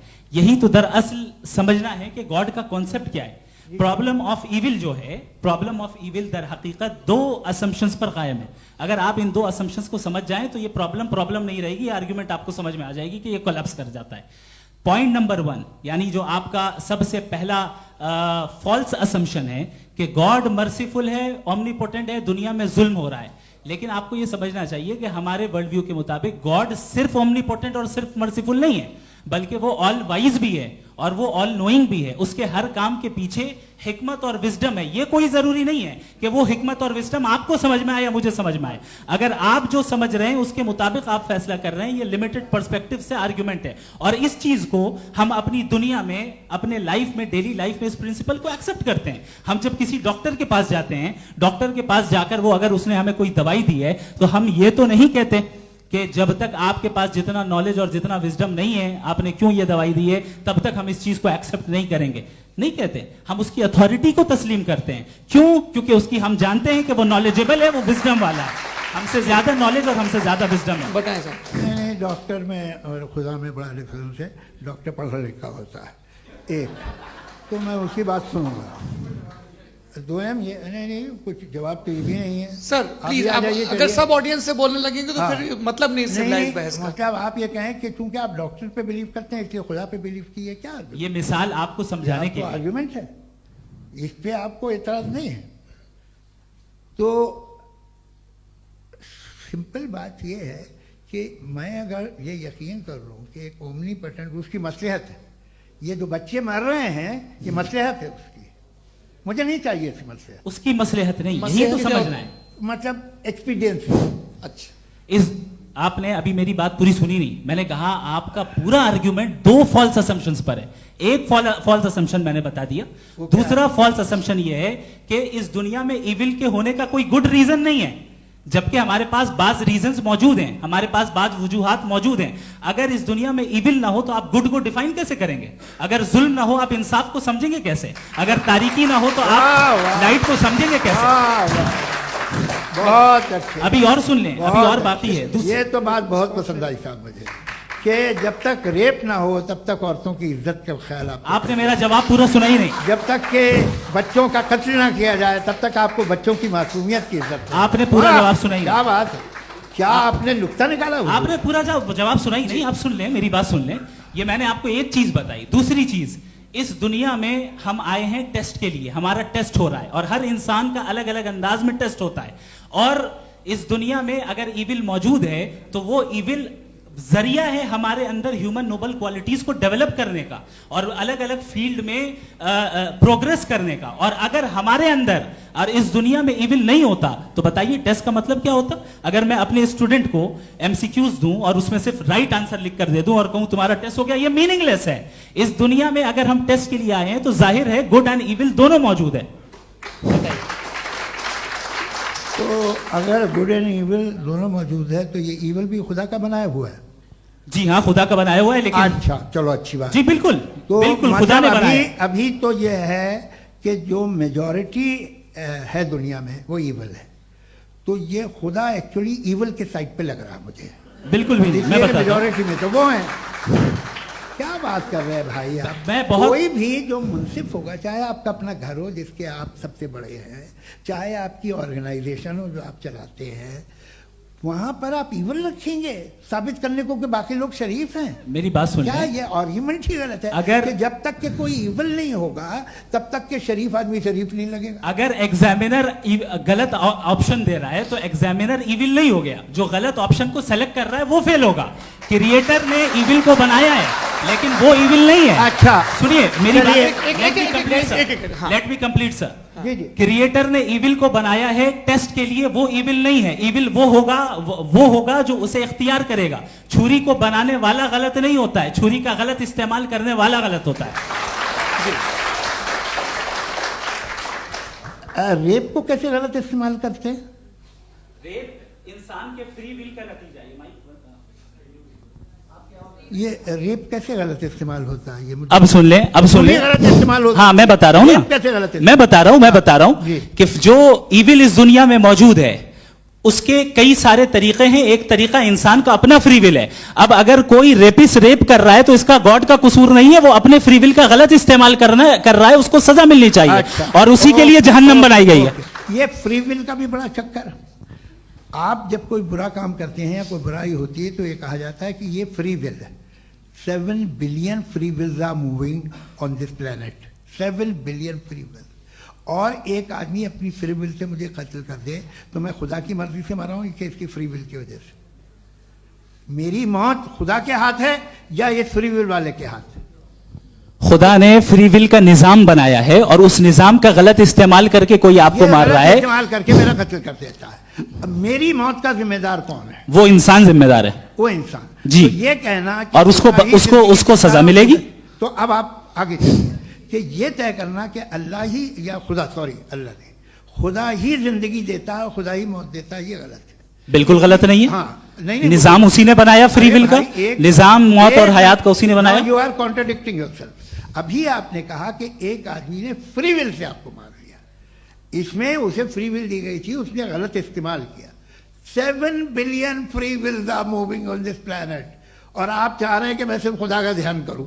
ये 7 बिलियन फ्री विल्स को मुझे लुक आफ्टर करना पड़ेगा कि नहीं? ये तो तबाहियां कर रही हैं और तबाहियां ज्यादा हो रही हैं। बिल्कुल। तो अगर आप बताएं अगर खुदा नहीं है फॉर एग्जाम्पल, हाँ। तो आप इविल को कैसे डिसाइड करेंगे? यानी how can you define evil objectively without God? देखिए, दुनिया में 2 तरह के जानवर हैं। एक जो अकेले रहते हैं जंगल में और एक जो ग्रुप्स में रहते हैं। ग्रुप में जो भी रहेगा, चाहे वो आपका फाउंडेशन हो, चाहे कोई क्लब हो, चाहे कोई पॉलिटिकल पार्टी हो, चाहे कोई यूनिट हो, उसमें आपको इंटरैक्ट करने के रूल बनाने पड़ेंगे। यानी लोग तय करेंगे।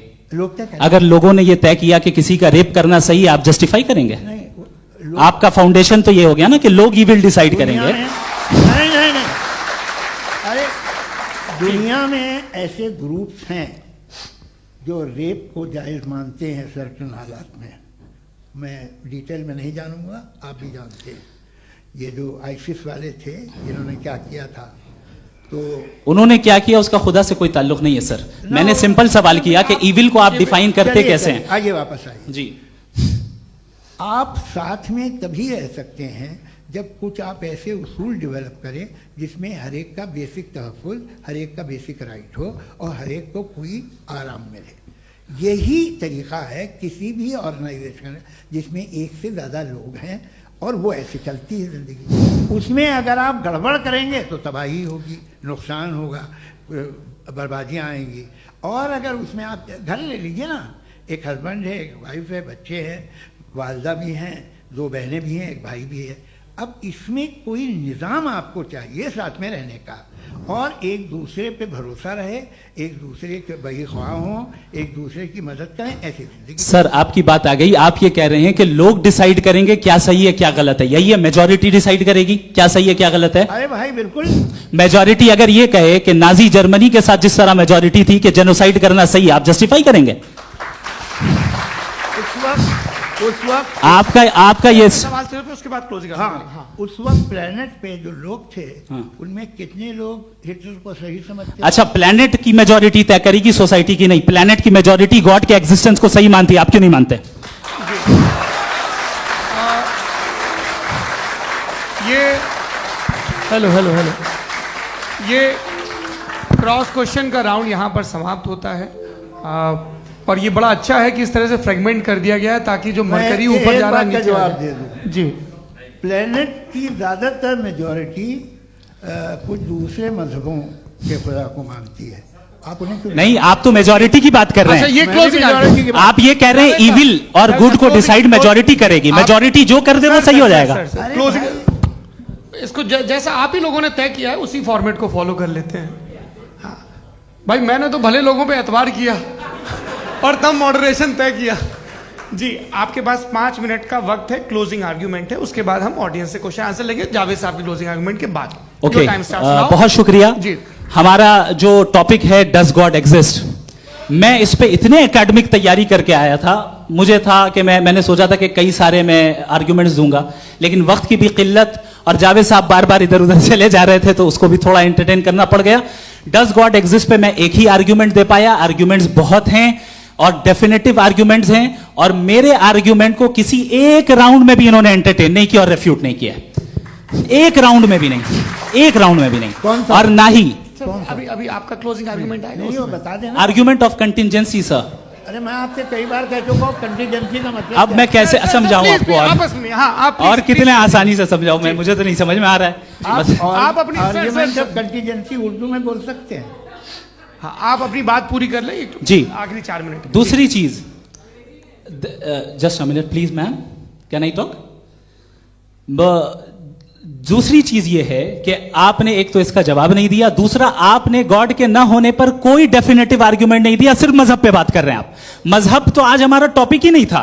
आज तो हमारा टॉपिक हो, आप मजहब से ले लेकर आईएस तक चले गए। भाई हमारा क्या ताल्लुक है उससे? We condemn them. और उसका गॉड से क्या ताल्लुक है? अगर कोई गलत काम कर रहा है, किसी ने किसी को कत्ल किया, किसी ने किसी का रेप किया, उसको सजा मिलनी चाहिए। और आपके पास कोई भी rational strong foundation of morality नहीं है। आपने कहा कि मेजॉरिटी तय करेगी सोसाइटी की, वो सही होगा। मैंने कहा हिटलर को फिर आप सही कहेंगे, नहीं नहीं नहीं नहीं, प्लैनेट की सोसाइटी की मेजॉरिटी तय करेगी। तो प्लैनेट की मेजॉरिटी गॉड के एग्जिस्टेंस को मानती है, आप कह रहे हैं ये रिलीजियस है। तो यानी आपके पास कोई स्ट्रॉन्ग फाउंडेशन नहीं है ऑब्जेक्टिव मोरालिटी का। ऑब्जेक्टिव मोरालिटी का अगर कोई फाउंडेशन है तो वो सिर्फ गॉड है, गॉड है, गॉड है। Thank you.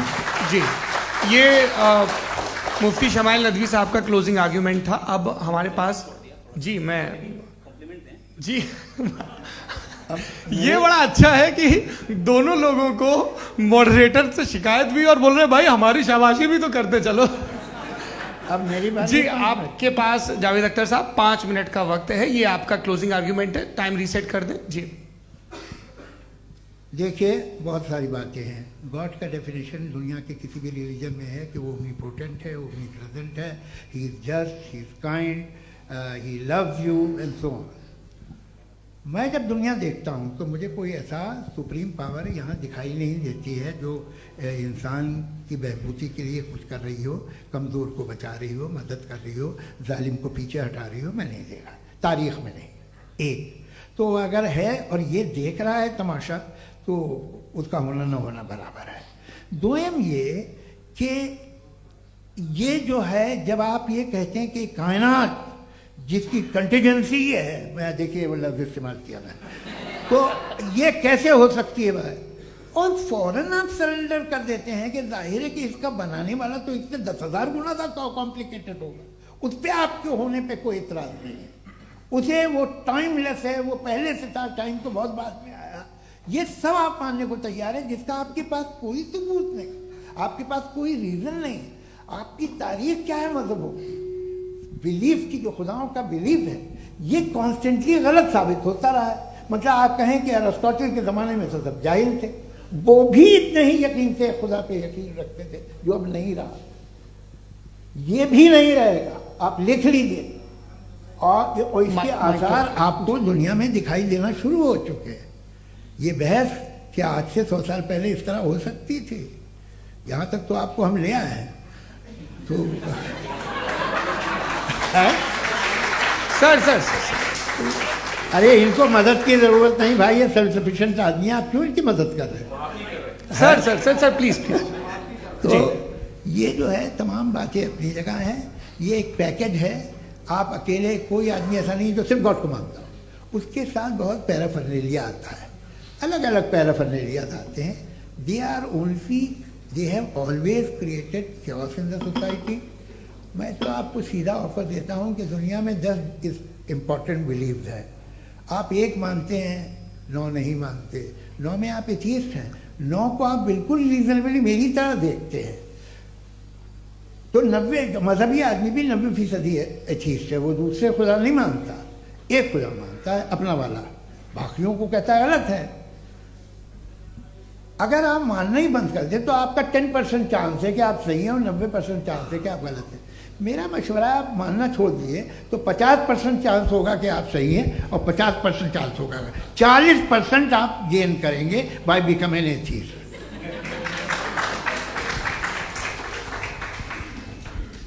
ये एक फरसूदा ख्याल है, ये ख़त्म हो रहा है।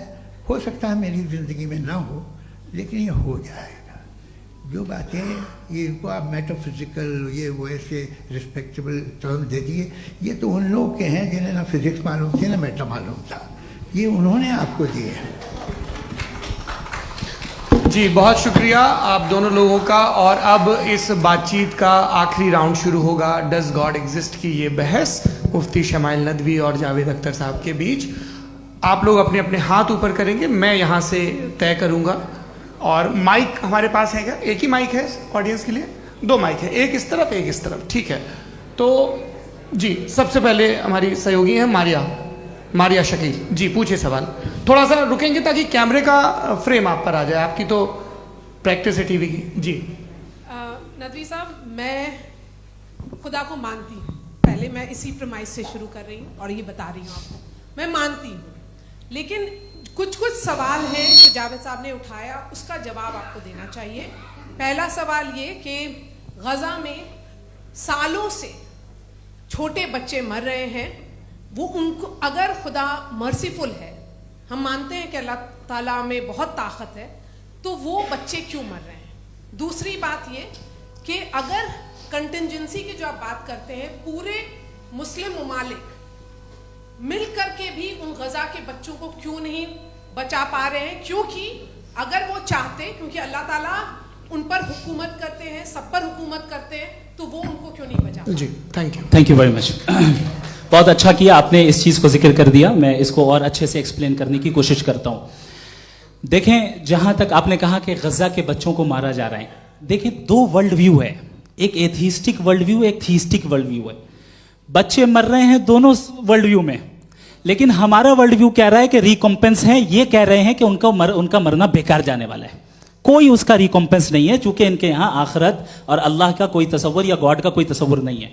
आपने ये सवाल किया कि गॉड मर्सीफुल है, क्यों नहीं रोकता? ये मैंने बताया कि ये मिसकंसेप्शन है लोगों के दरमियान कि गॉड को सिर्फ मर्सीफुल और ओमनीपोटेंट समझते हैं। गॉड के सिर्फ यही 2 एट्रीब्यूट्स नहीं है, गॉड के कई सारे एट्रीब्यूट्स हैं, उनमें से अल हकीम भी है, उनमें से ऑल वाइज भी है, ऑल नोइंग भी है। लिहाजा अगर इस दुनिया में किसी को तकलीफ आ रही है और गॉड उसको नहीं रोक रहा है, वो इसलिए नहीं रोक रहा है चूंकि इंसानों को फ्री विल दिया गया है।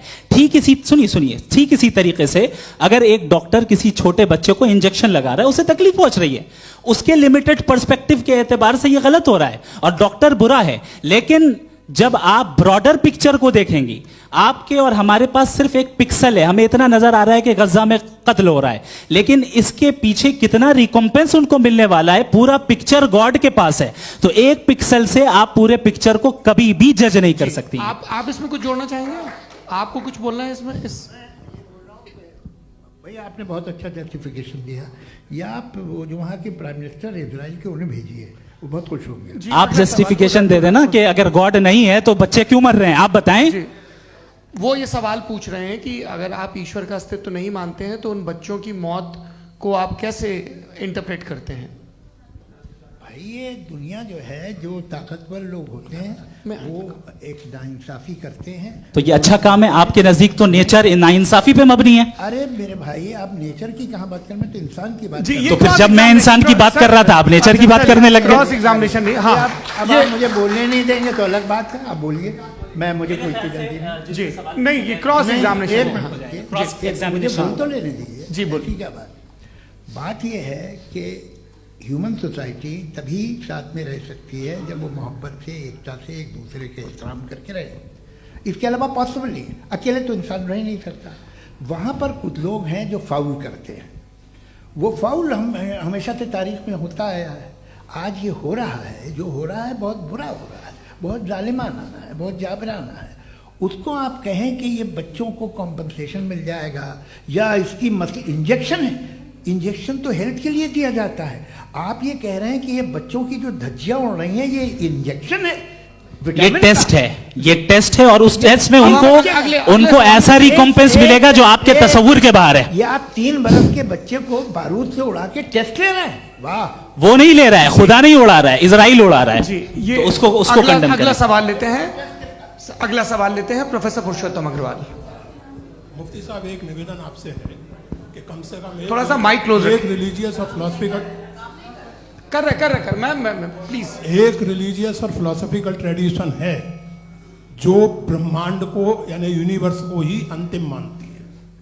सर्वम खलु इदम ब्रह्मम, this is Chandogya Upanishad and it completely rules out the existence or necessity, आपके शब्दों में नेसेसिटी ऑफ अ क्रिएटर।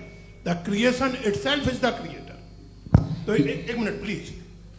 दूसरा जो सवाल आपने अभी, जो आप बार बार कह रहे हैं कि भगवान विद्वान भी है, वाइज, सब जानने वाला, तो अगर विजडम में दुनिया भर के पापों और अत्याचारों को बर्दाश्त करना शामिल है तो फिर इसका मतलब ये हुआ कि अगर मैं फ्री विल से उसको अपोज करता हूं तो ईश्वर की विजडम और मेरी फ्री विल में कॉन्ट्राडिक्शन है।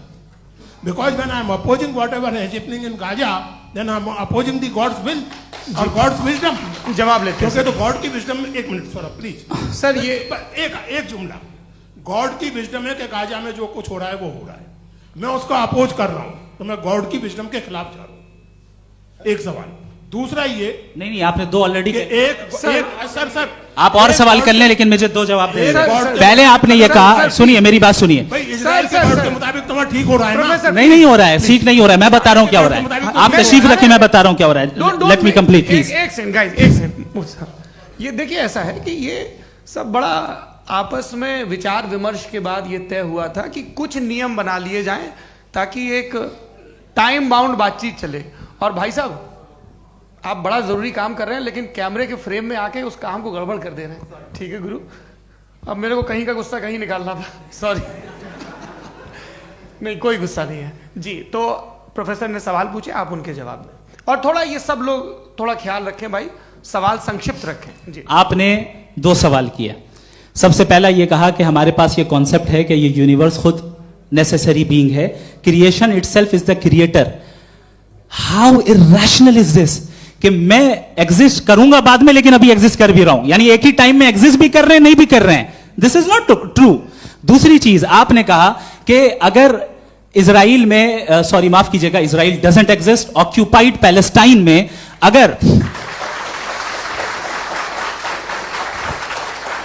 अगर ऑक्यूपाइड पैलेस्टाइन में बच्चों को मारा जा रहा है फ्री विल की वजह से और गॉड नहीं रोक रहा, ये कॉन्ट्रडिक्शन है। ये बताइए कि एक एग्जाम में एक बच्चा गलत आंसर लिख रहा है, सुनिए, एग्जामिनर चाहे तो रोक सकता है, क्यों नहीं रोक रहा है? ये कॉन्ट्रडिक्शन है, ये कॉन्ट्रडिक्शन नहीं है। माइक नहीं सर, ये आपस में जी, ये क्या आपका सवाल? माइक दीजिए। फ्री विल दिया गया है टेस्ट के लिए, अकाउंटेबिलिटी के लिए। अगर फ्री विल नहीं होता तो आप कहते हैं हमें रोबोट बना दिया गया। नॉट मिसरिप्रेजेंट माय पोजीशन, आपकी जो भी पोजीशन, मैं अपनी फ्री विल के नाते, अपने ह्यूमन विजडम के नाते गाजा में हो रही अत्याचार का विरोध करता हूं। बिल्कुल करना चाहिए। आपके हिसाब से मैं गॉड की विजडम का विरोध कर रहा हूं? बिल्कुल नहीं, समाज हो रहा है गॉड की बिल्कुल भी नहीं, बिल्कुल भी नहीं।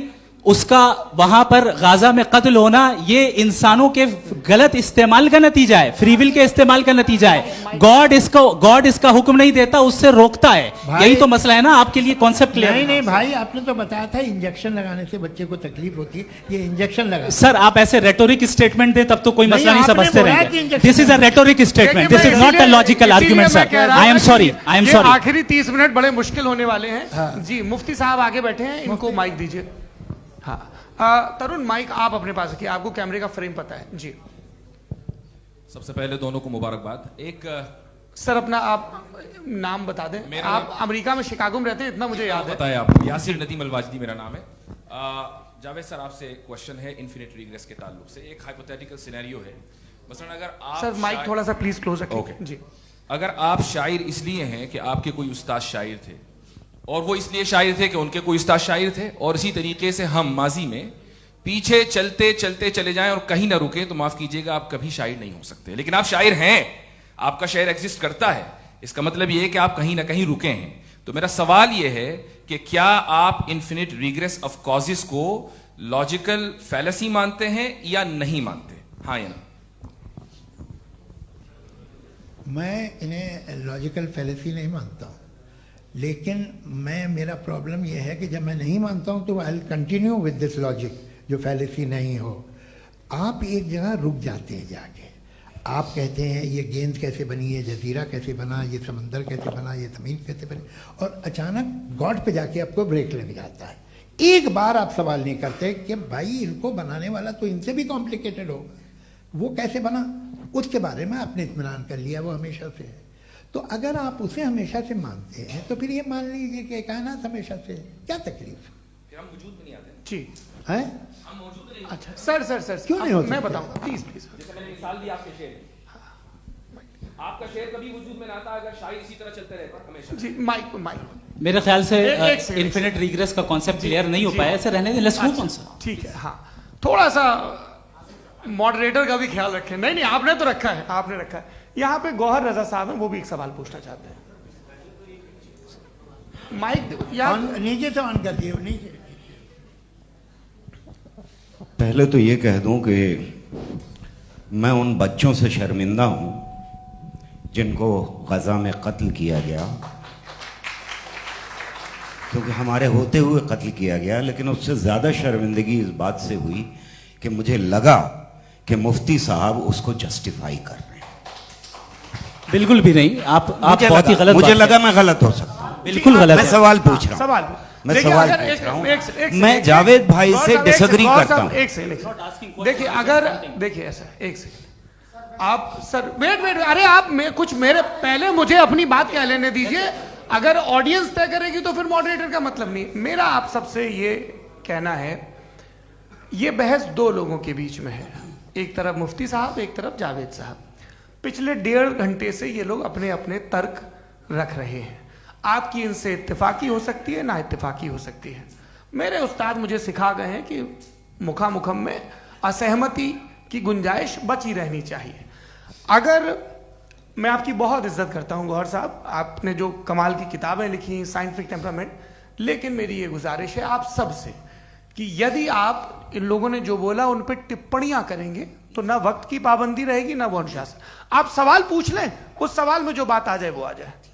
मैं जावेद साहब से डिसएग्री करता हूं, इसलिए जावेद साहब से सवाल पूछ रहा हूं। आपका सवाल जावेद अख्तर साहब से। और सवाल यह है मेरा कि जावेद साहब ने कई बार लॉजिक का इस्तेमाल किया कि साइंस में लॉजिक है और रिलीजन में लॉजिक नहीं है। मेरा ख्याल यह है कि रिलीजन में भी लॉजिक है, लेकिन उस लॉजिक की बेसिस ये है कि आप रुक जाते हैं, जिसका जिक्र जावेद साहब ने बार बार किया, यानी खुदा के तसव्वुर पे आते हुए, गॉड के तसव्वुर पे आते हुए रुक जाते हैं। और इसमें सवाल पूछना मतलब फॉरबिडन होता है। सवाल यह है कि क्या जावेद साहब इससे अग्री करते हैं कि साइंस की लॉजिक अलग है और रिलीजन की लॉजिक अलग है? बताइए सर। देखिए 3 चीज़ें हैं, साइंस है, एक है मंतिक है, इस्तिदलाल है, और एक जो है कुछ भी नहीं है, फेथ है, अकीदा है। मैं अकीदे की लॉजिक का कायल नहीं हूँ। मुझे आप इस्तिदलाल से, लॉजिक से, रीज़न से समझाइए, मैं मानने को तैयार हूँ, मेरा क्या नुकसान होगा। लेकिन ये कि अकीदे पे मैं नहीं जा सकता हूँ। अकीदे का मतलब है कि तुम ये मान लो, सवाल ना करो, ये नहीं। आप सारी बातें करके, बड़ी साइंटिफिक बातें करके एक जगह जाके खुदा के हुदूद पे रुक जाते हैं, सरेंडर कर देते हैं। मैं सरेंडर करने को तैयार नहीं। That's all. जी, ये आगे सर बैठे हुए हैं, इनको माइक दीजिए। भाई वो आप पूछना चाह रहे थे ना भाई? हाँ, नहीं मैं ये थैंक यू जी, आपका नाम? आसिम इफ्तिखार। आसिफ जी, पूछिए। सर, जावेद सर से सवाल है कि आपने अपने क्लोजिंग माइक थोड़ा करीब रखिए। अपने क्लोजिंग स्टेटमेंट में ये बात कही थी कि मज़हब का जो फ्यूचर है वो ज़्यादा दिन नहीं जाने वाला है, लेकिन मैं देख पा रहा हूँ कि जो ऑक्सफोर्ड यूनिवर्सिटी की एक स्टडी है 2011 में हुई है, जिसके 50 एकेडमिशियंस ने इसको अंजाम दिया था, उसमें वो ये कहते हैं कि जो फेथ इन गॉड है वो इनबिल्ट है ह्यूमन नेचर के अंदर, जिसको हम कहते हैं फितरत के अंदर शामिल है वो। और वो ये कहते हैं कि अगर कोई ये समझता है कि मज़हब को वो ख़त्म कर देगा तो ये उसकी गलत फहमी है।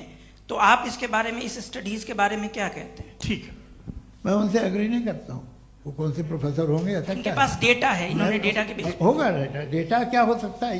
फ्यूचर का डेटा तो नहीं हो सकता ना उनके पास, प्रेजेंट का डेटा हो सकता है।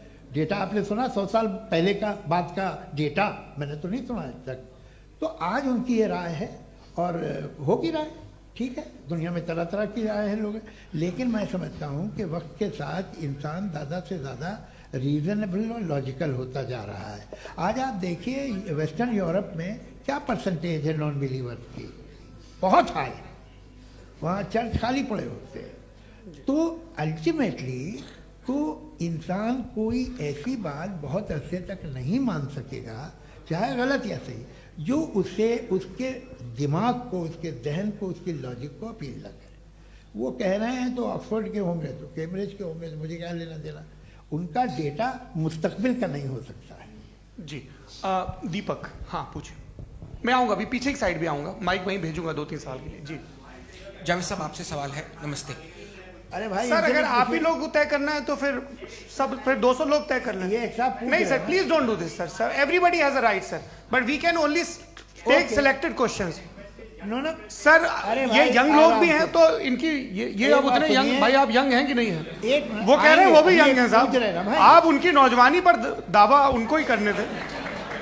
हाँ मुफ्ती साहब, आप यंग, हाँ पूछे। अरे भैया सर, मेरा सवाल ये है। कुछ इनसे भी तो पूछो। जी हाँ। नहीं, बस आपसे एक सवाल है। जैसे थीस्टों के पास अपने जो ईश्वर को मानते हैं, उनके पास अपने सोशल गेट टुगेदर्स हैं। 5 रोज़ आज क्रिसमस आने वाला है, होली है, दिवाली है, ईद है। एथिस्ट क्या ऑफर कर रहे हैं? मतलब मैं इनकी दुकान से बोलूं, मैं आना चाहता हूं उस तरफ, पर मैं अट्रैक्ट नहीं हो पा रहा हूं। मैं सोशल गेट टुगेदर्स क्या है आपके पास? वो ये कह रहे हैं कि जो धार्मिक लोग हैं, अलग अलग धर्म के लोग, उनके उत्सव त्योहार, हाँ, कॉन्ग्रेगेशन वही बहुत बात। हैं। अब आपको मैं एक सुनाता हूँ, यहाँ हिस्टोरियन भी बैठे हैं। मृदुला जी, आप बताइएगा सही है क्या? ये एक कॉन्स्टेंटाइन, एक ग्रीक रोमन बादशाह था, जो क्रिश्चियनिटी आने के 400 साल बाद उसने डिसाइड किया कि मैं क्रिश्चियन हो जाऊंगा, मेरी पूरी स्टेट कैंसिल हो जाएगी। उस जमाने में ऐसे ही होता था, राजा जो धर्म इख्तियार करता था वो जनता भी कर लेती थी। इसलिए कि वो हो गया था बैंकरप्ट, और उसे जो मेडिटेरियन कोस्ट के रिच क्रिश्चियन वो थे मर्चेंट, उससे पैसा चाहिए था। तो उसने कहा यार क्रिश्चियन हो जाओ। तो उसने अपने वजीर से कहा कि भाई ये हिस्ट्री है कि अब हम लोग क्रिश्चियन हो जाते हैं। पहले सर हो जाएंगे, कोई प्रॉब्लम नहीं है, लेकिन एक प्रॉब्लम ये है कि 17 दिसंबर से 25 दिसंबर तक जो पेगन फेस्टिवल होता, जो पेगन जो फेस्टिवल होता है वो बंद हो जाएगा, इसलिए कि हम क्रिश्चियन हो गए तो होगा नहीं। तो वो बच्चों को बहुत बुरा लगेगा, पब्लिक को बहुत इंजॉय करते हैं, खासतौर से 25 को मेन डे। उसने कहा ये तो सही कह रहे हो, ये जीसस क्राइस्ट की पैदाइश कब थी? पहले साहब वो अप्रैल में थी। नहीं, कट करो, वो 25 दिसंबर को है। यह हकीकत है। और 400 साल बाद क्रिश्चियनिटी के अप्रैल से दिसंबर ले आए, और इसलिए कि यहाँ पेगन फेस्टिवल होता था। अब मनाते हैं आप आराम से। ये जो सारे फेस्टिवल हैं, ये रिलीजन से, हर एक को एक इंटरटेनमेंट डिपार्टमेंट चाहिए होता है अपनी कंपनी चलाने के लिए। तो ये रिलीजन नहीं, ये सेकुलर त्योहार थे जिन्हें रिलीजन्स ने ले लिया है। ये मौसम के थे, फसलों के थे, किसानों के थे, उसको आपने लेके रिलीजियस रंग दे दिया। ये कोई रिलीजन से थोड़ी आए हैं।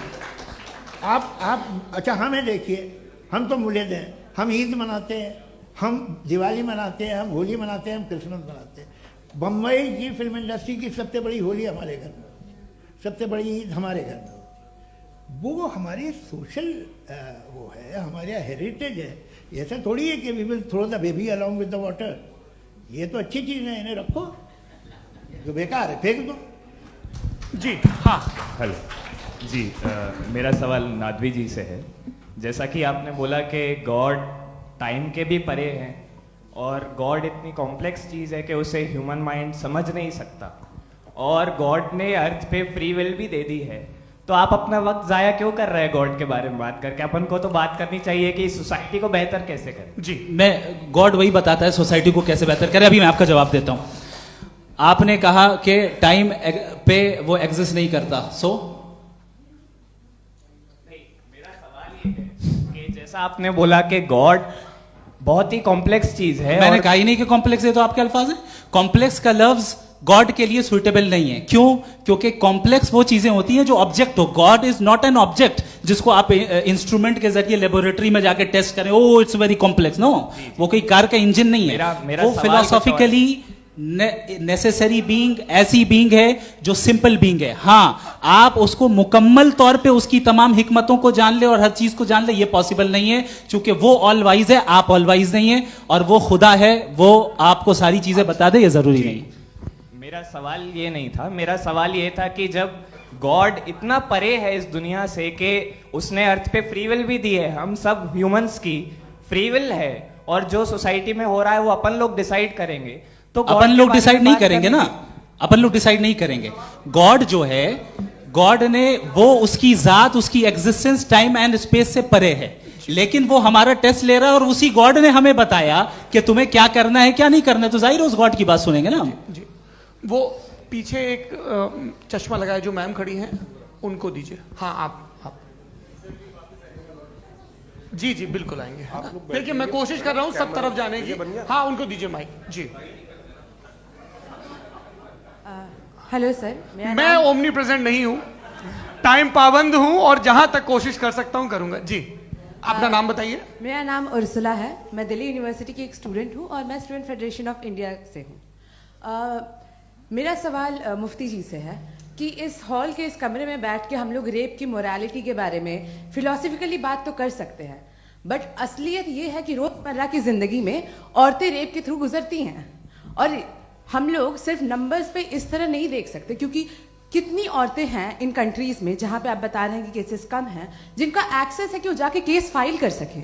कितनी औरतें हैं जो जिनको काम करने की आज़ादी है उन कंट्रीज में। यूरोप में ये आज़ादी आ गई, यूरोप में ये रूल्स आ गए, तो हम आज उसके बारे में बात कर पा रहे हैं। जी, जवाब।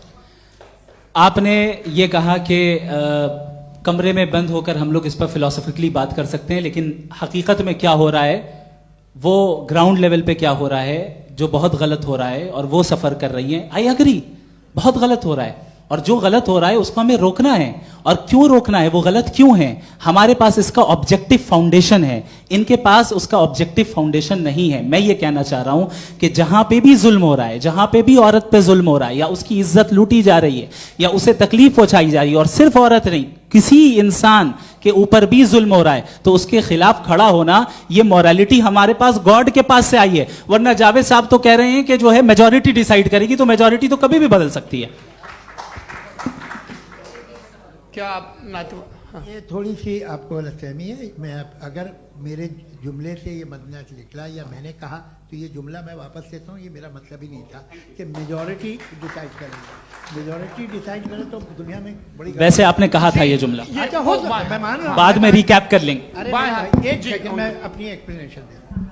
मुनासिब बात यह है कि हम सब के सब दिल में जानते हैं कि क्या अच्छा है क्या बुरा है, हमें पता है अच्छी तरह से। जो लोग बुरे काम करते हैं उन्हें भी मालूम अच्छा क्या है। यही तो सवाल था हजरत कि फिर ये मोरालिटी आई कहाँ से? Cross examination. हाँ जी, हाँ। मोरालिटी साथ रहने की डिजायर से आई है। यानी साथ रहकर जो कुछ कह दे, जो कुछ कर दे, वो हो जाएगा? नहीं नहीं, तो आप कायदे से रह ही कर सकते हैं जब तक लोगों में मोरालिटी हो, वरना क्यास हो जाएगा। ये आपको कैसे पता? जी हमने देखा ना, जहाँ मोरालिटी का क्यास हो गया, हम देखते हैं। कहाँ पे देखते भाई हैं? दुनिया में आप जो ये- कह रहे हैं, आप ये- अभी कहीं मैं पे आप अगर लोगों गलत को हो रहा है इस बहस तो के उसको बाद आप मैं आप गलत लोगों देखिए। को आप क्या- सर, मुफ्ती आप साहब, मैं- एपिस्टेमोलॉजी मुफ्ती की साहब, बात मुफ्ती कर रहे हैं, मैं साहब। ऑन्टोलॉजी अरे की बात मुफ्ती कर रहा साहब, हूँ। मैं इस बहस के फाउंडेशन बाद आप क्या है? दोनों लोगों को चाय पे फाउंडेशन- होस्ट करूंगा, वहां पे क्रॉस एग्जामिनेशन कर लीजिएगा। अभी ऑडियंस का हक मार रहे हैं आप लोग भाई, सर। जस्ट लोग हैं आप लोग।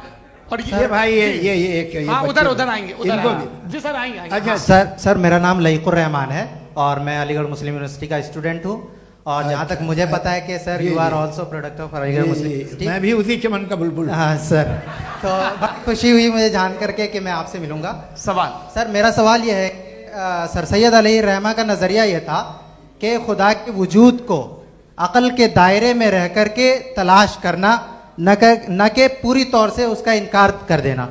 Sir how will you define it?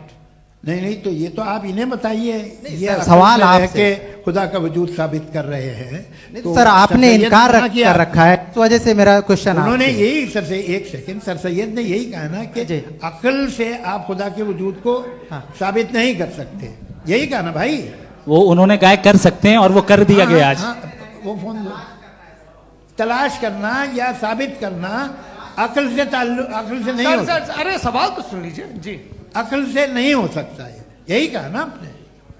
अकल से हो सकता है। अरे वो यही कह रहे हैं भाई, आप बता रहे हो सकता है, वो तो कुछ और। आप अगर सर देखो नौजवान, फोन ले लो, वो इतनी कमाल की यूनिवर्सिटी है। अरे भाई दे दो मेरी उन्हें बात जरा तो- एक मिनट, अरे दे दो मेरे भाई माइक। मेरी बात सुनो, नहीं, माइक मैं पे समझ- बोलो ताकि जो लाखों लोग देख रहे हैं माइक दे दो ना। अरे देंगे ना माइक, तुम ठहरो तो। हाँ सर मेरा सवाल ये था कि सर सैयद अलैहि रहमा का एक नजरिया था अपना कि खुदा का जो वजूद है उसको अकल के दायरे में रह करके तलाश करना है, न कि पूरे तौर से इनकार कर देना है। ये उनका कॉन्सेप्ट था। लेकिन मेरा सवाल ये है कि आप इसको कैसे डिफाइन करते हैं, एक्सप्लेन कैसे करेंगे, मैं आपसे जानना चाहता हूँ, क्योंकि you are the product of Aligarh Muslim University. मुझे अकल के दायरे में रखे मैंने बहुत तलाश की, मुझे मिला नहीं। हाँ ये इधर उधर वो चश्मा लगाए जो, हाँ उनको दे दीजिए।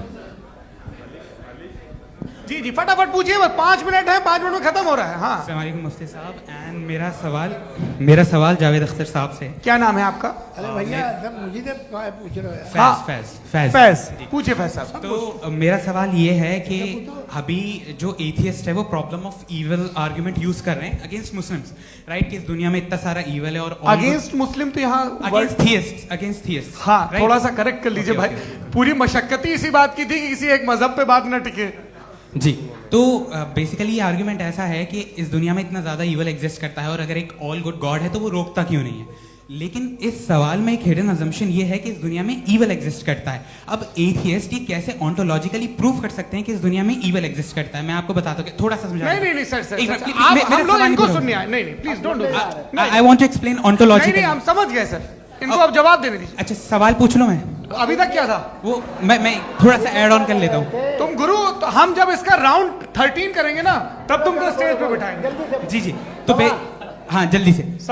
तो देखिए एथियज्म के हिसाब से सब कुछ रैंडमली बन गया है, सब कुछ एटम्स और मॉलिक्यूल्स है। एक पत्थर में और मुझ में सिर्फ इतना फर्क है कि हम लोग एटम्स और मॉलिक्यूल्स का अलग अलग रीअरेंजमेंट है। अब एक पत्थर को कोई इंसान तलवार से 2 टुकड़ों में काटते या मुझे, according to atheism it is same. There is no evil and good according to atheism. जी अच्छा फैज साहब का सवाल ये है कि हाँ कोशिश भी करते तो इससे गलत सवाल नहीं कर पाते। एक लाइफ फॉर्म है और लाइफ फॉर्म में फीलिंग्स हैं, मतलब लाइफ फॉर्म सुनता है, देखता है, टेस्ट कर सकता है, फील कर सकता है। तो उसकी जो ये जो क्वालिटी इस बबल में आ गई है वो जानवर में भी है, इंसान में भी है। तो जाहिर है कि उसे कोई तकलीफ पहुंचेगी, तो चूंकि उसके पास वो सेंसिटिविटी है तो मैं करेगा। पत्थर में वो सेंसिटिविटी नहीं है। तो ये क्या सवाल हुआ कि अगर पत्थर को काटा तो पत्थर को तकलीफ नहीं होती, तो आपको काटे तो आपको क्यों तकलीफ हो? बैठ जाइए। जी हाँ अगला सवाल। हाँ पूछे जी जावेद अख्तर साहब। अरे भैया सब आप लोग मुफ्ती साहब को छोड़ रहे हैं, तो मेरे ही पीछे पड़े हैं क्या? फिर चलो बोलो भाई। You asked how God can exist when children die in Gaza. हाँ you asked how God can exist when children die in Gaza, and you also mentioned the rise of atheism in Europe. But the same events also are leading many atheists and non-believers to turn towards faith.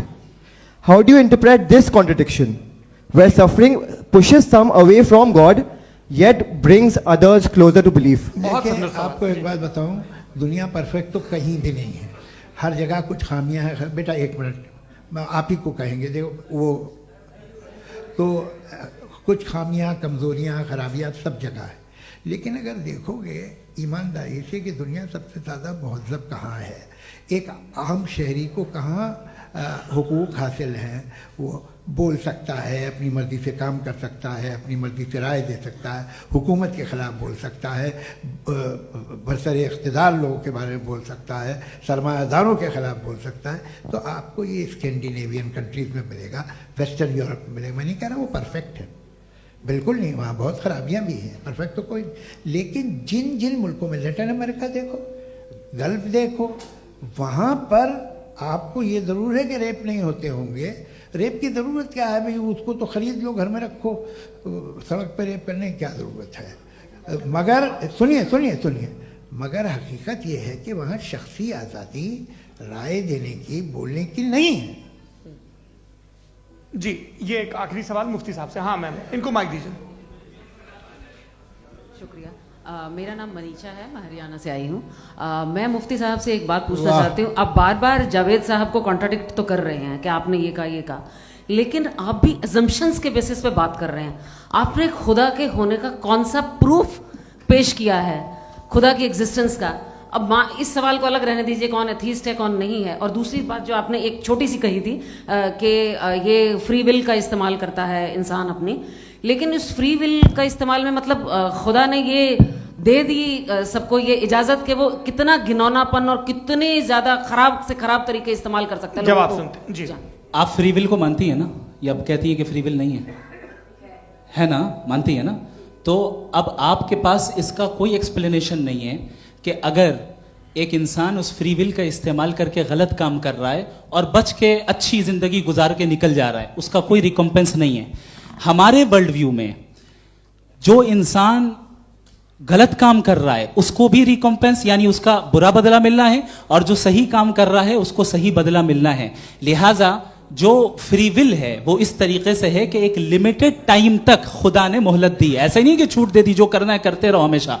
वक्त आएगा जब exam का time खत्म होगा तब result आएगा, दौराने exam जबरदस्ती आपको नहीं बताया जाएगा। अरे भाई एक सेकंड, जी एक सवाल मुफ्ती साहब से मेरा, मुफ्ती साहब से जी, मैम रुक जाइए, आपसे फोन, आप इसके बाद आपसे माइक रहेंगे वो। हाँ बोलिए। मैं मुफ्ती साहब एक ही सवाल करता हूँ कि अगर जो हो रहा है फ्री विल से हो रहा है और एक दिन बरोज़ क़यामत इंसाफ होगा मैशर में वगैरह वगैरह, तो दुआ क्यों मांगते हैं लोग? दुआ मांगते हैं इसके मतलब है अभी भी उसने ये डिपार्टमेंट रखा है कि मैं रोजमर्रा की जिंदगी में बिल्कुल बिल्कुल ही कैन। तो तुम कैन हो, तुम मुझे नौकरी दिला देते हो, मेरे बेटे को ग्रीन कार्ड दिला देते हो, और 45,000 बच्चे मरते उन्हें रोकते नहीं हो। नहीं तो क्या आप ये कह रहे हैं कि इस दुनिया में जालिमों को कभी पकड़ ही नहीं होती है? अरे जो भी पकड़ होगी वो बच्चे रोते हैं। बिल्कुल, देखिए मैंने अपने ओपनिंग स्टेटमेंट में यही कहा था कि जनाब जावेद साहब सिर्फ इमोशनल आर्गुमेंट देंगे। This is an emotional argument. ये छोटे मोटे इसके पीछे का रीजन मैंने बताया क्या है, देखिए मैं इसके पीछे का विजडम क्या है मैंने बताया। मंच से आप लोगों को सज्जनों इसलिए कह रहा हूं ताकि थोड़ा सा आपके कॉन्शियंस पे जोर रहे कि आपको ऑर्डर बचा के रखना है। वक्त तय हुआ था, ये वक्त पूरा हुआ, आपने इतने धैर्यपूर्वक सुना, मैं आप सबका बहुत बहुत शुक्रगुजार हूं। यदि इन दोनों विद्वानों की इच्छा होगी तो कभी हम इस बातचीत का राउंड 2, राउंड 3, यही तो देखिए खूबी है इंसान की कि बहस मुबाहसे में वो पड़ा रहता है। आप लोगों ने बड़े धैर्य का परिचय दिया, बहुत बहुत शुक्रिया। इसी के साथ ये बातचीत यहाँ पे समाप्त होती है। मैं एक बात बता दूं, ये सारी बहस हो गई, अब मुफ्ती साहब और बड़े मुफ्ती साहब इन साथ के साथ मैं खाना खाने वाला हूँ।